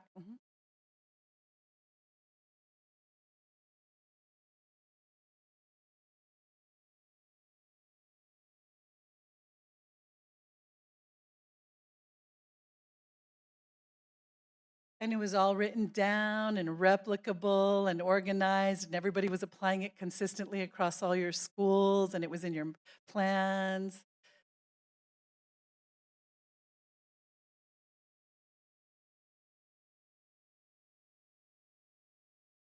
If they meet all of these criteria. So yeah, that's how we. So, but I want you to remember too that this is not, oh, they can just graduate with the 130 because they won't have your A through G.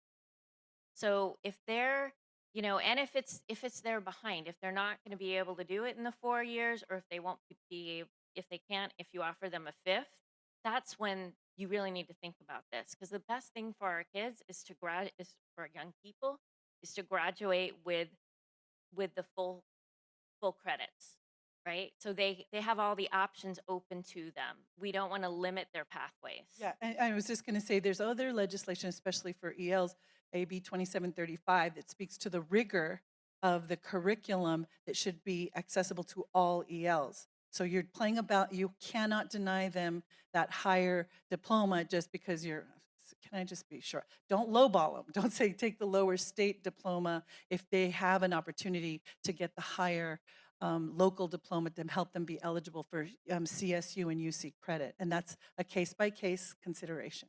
That's how we're hearing it.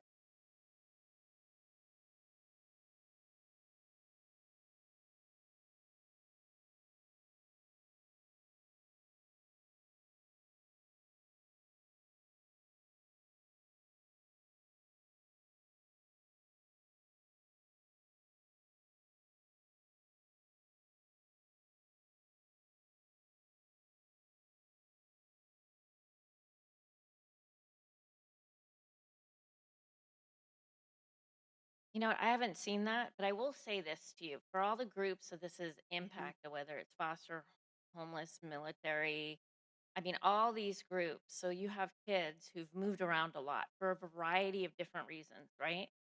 And then maybe they haven't stayed in long enough to get their credits or full credits. So then they're going on to their next classes and maybe having to retake classes. And you get a child, a young person who is kind of sick of taking the same class and not getting the credits for it. And like, I know with our homeless youth, it's like, I'm done. Like, I'm gonna drop out.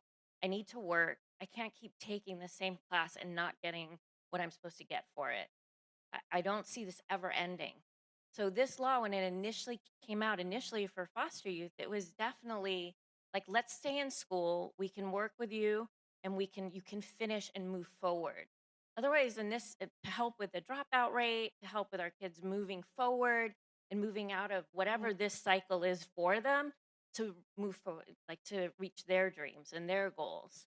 And so I haven't seen it like the number of youth that this law will impact, but it shouldn't be the first thing we look at for these youth. It should be like almost like a last resort. Are you not going to finish on time? Tell me what's going on with you. Do you qualify under homeless? Do you qualify under migrant? Do you like when tell me what's going on so I can really work with you to make sure we get you what you need.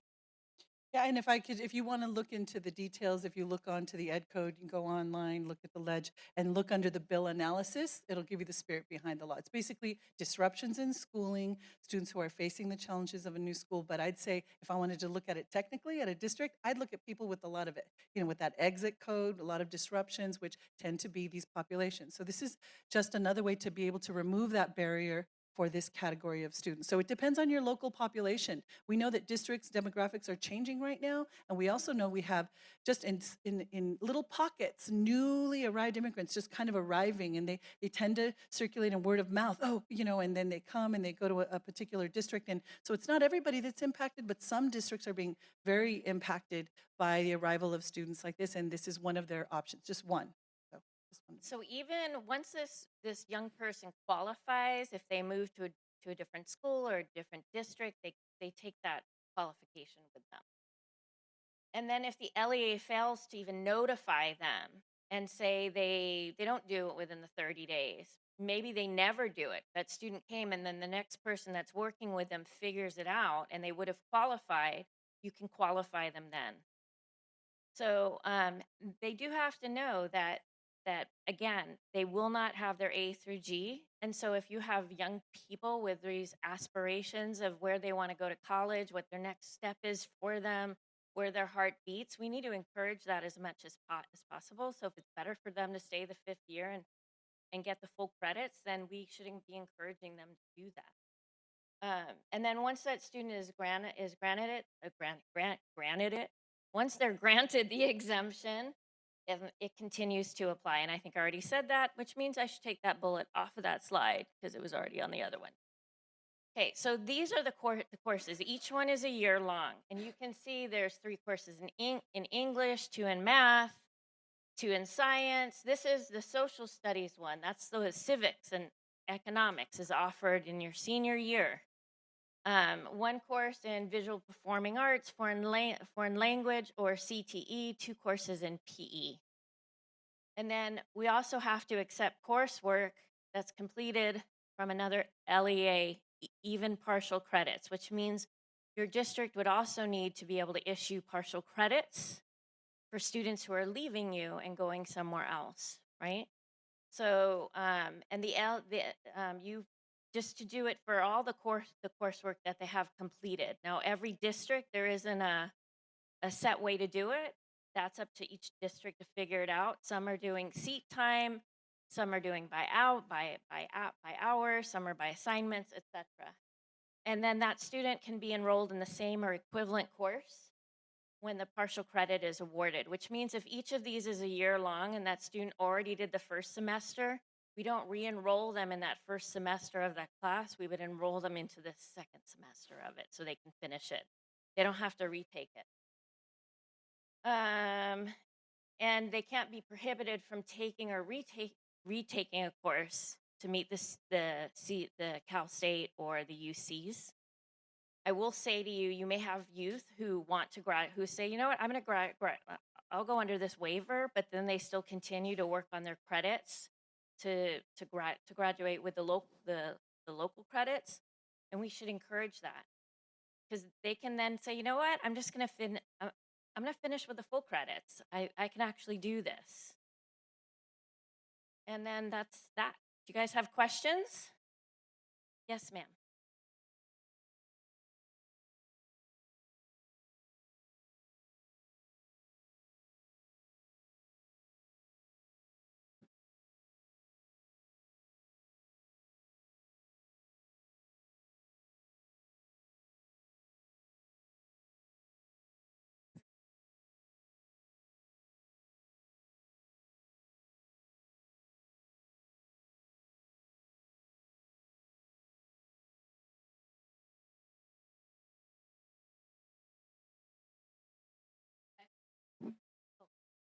You get to be loud just like me. I feel like I have a pretty loud voice. But I know, so I know that the bill went in effect in January. So all of our students, so I have a student who came in August. Would that also apply to the student that came in August, or would it be for students that started in January? So I'm looking for clarification myself on that because every law I've ever kind of worked with, it came into effect on January 1st. So to me, that means students who came in at that point or and after. But I'm hearing different things from different people saying no, if they could be from before. And I have a hard time wrapping my head around that because then what if you had a student from 2 years ago that you wanted to qualify? Right. Like, but that law wasn't in effect then. So how would that work? Marion.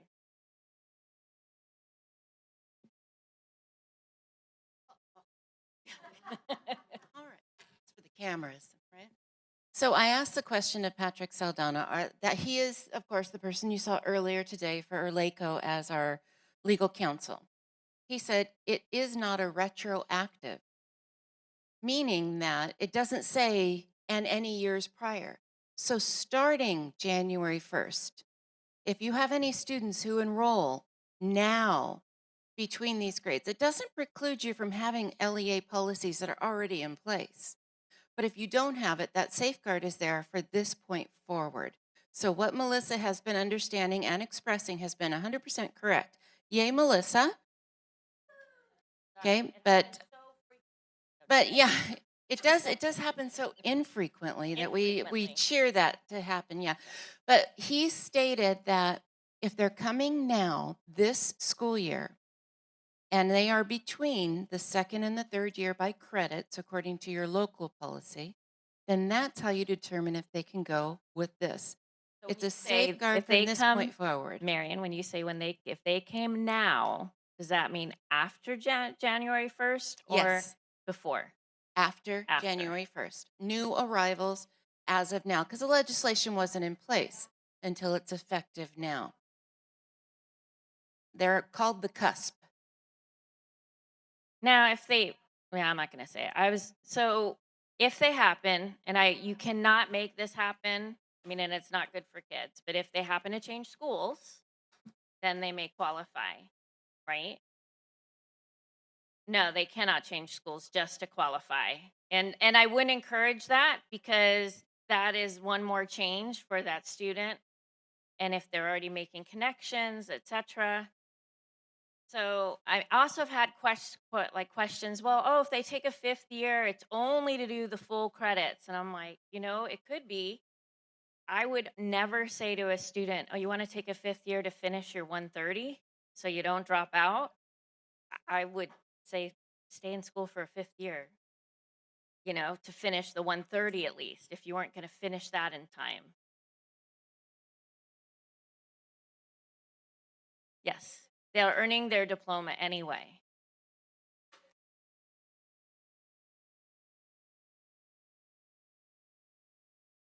It did say that, but I've had people say, well, what if they're not going to be able to do that, even the 130 in a 5th year? Why would we turn kids away who want to finish?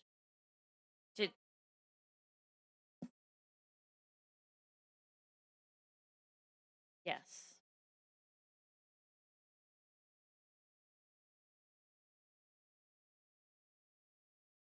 They have been continuously enrolled in your school. You will be, and as long as they meet the minimum hours of attendance coming, right? I mean, those are just regular to get ADA, then you will get ADA for your school.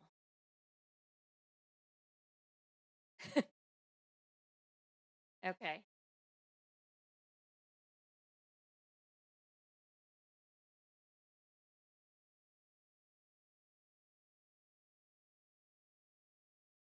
So they take that with them. It's the adult school is part of your district, right?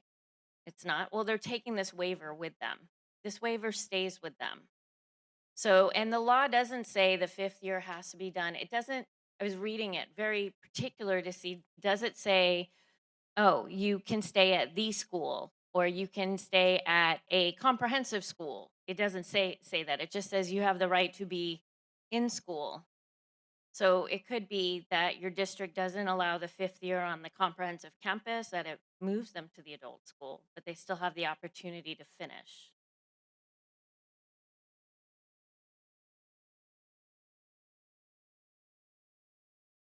Oh.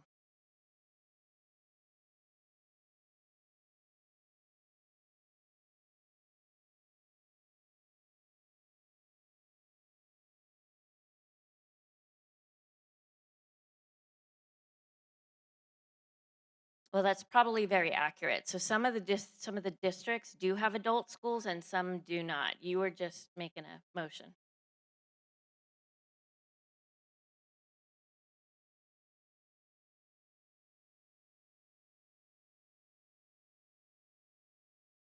Well, it depends on where it is. Well, it depends on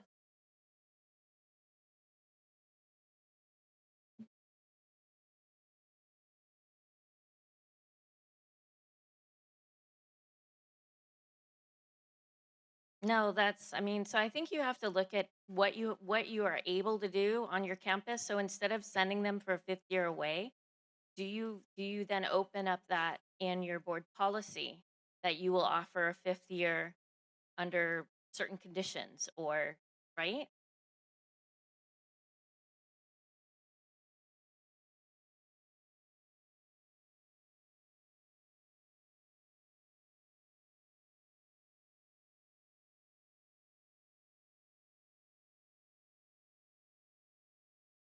See, and here's the issue that if that adult school is really the community college, okay, so community college, this is the reason why we really need our kids to finish high school, whether it's under the 130, the 220, or 210, or whatever you have it as.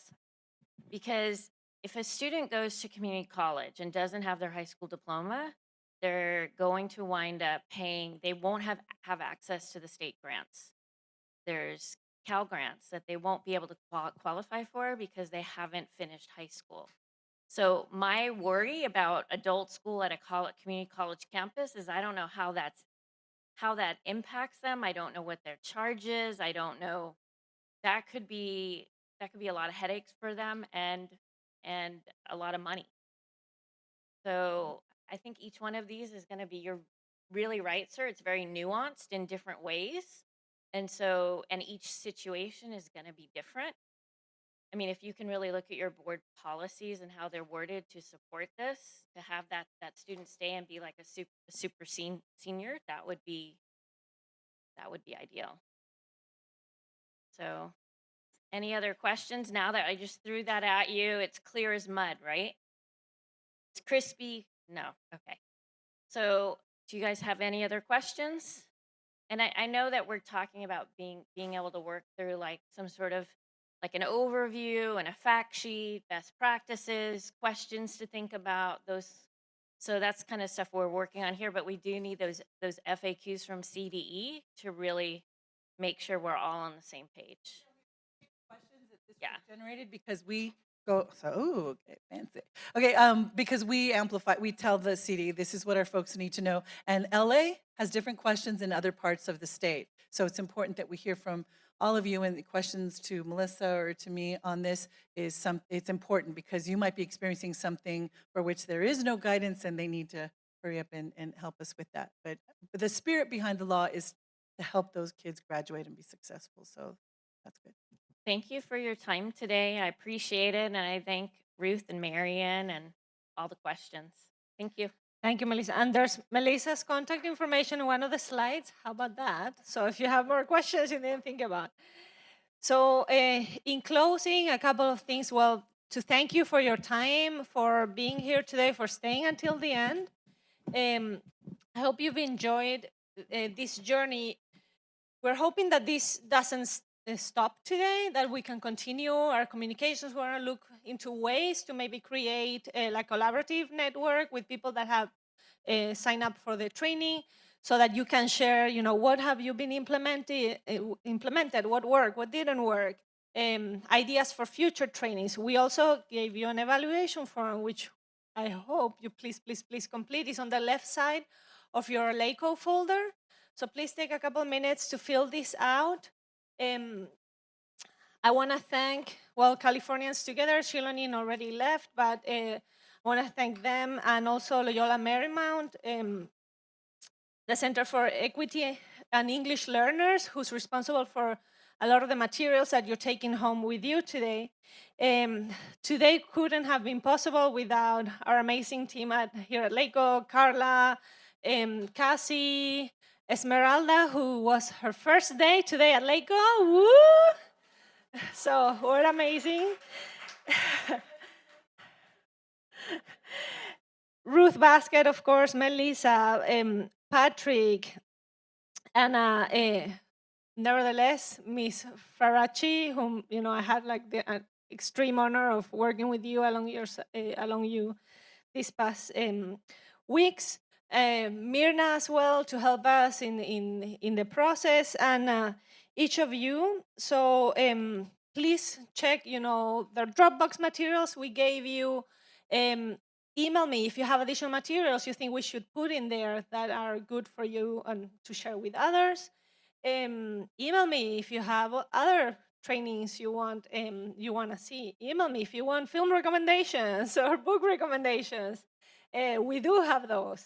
And just thank you, and please be kind to yourselves also as you are immersing yourself and giving your time and your passion for this work. Remember, this is a long run. It's a marathon training. It's not a sprint. So be passionate.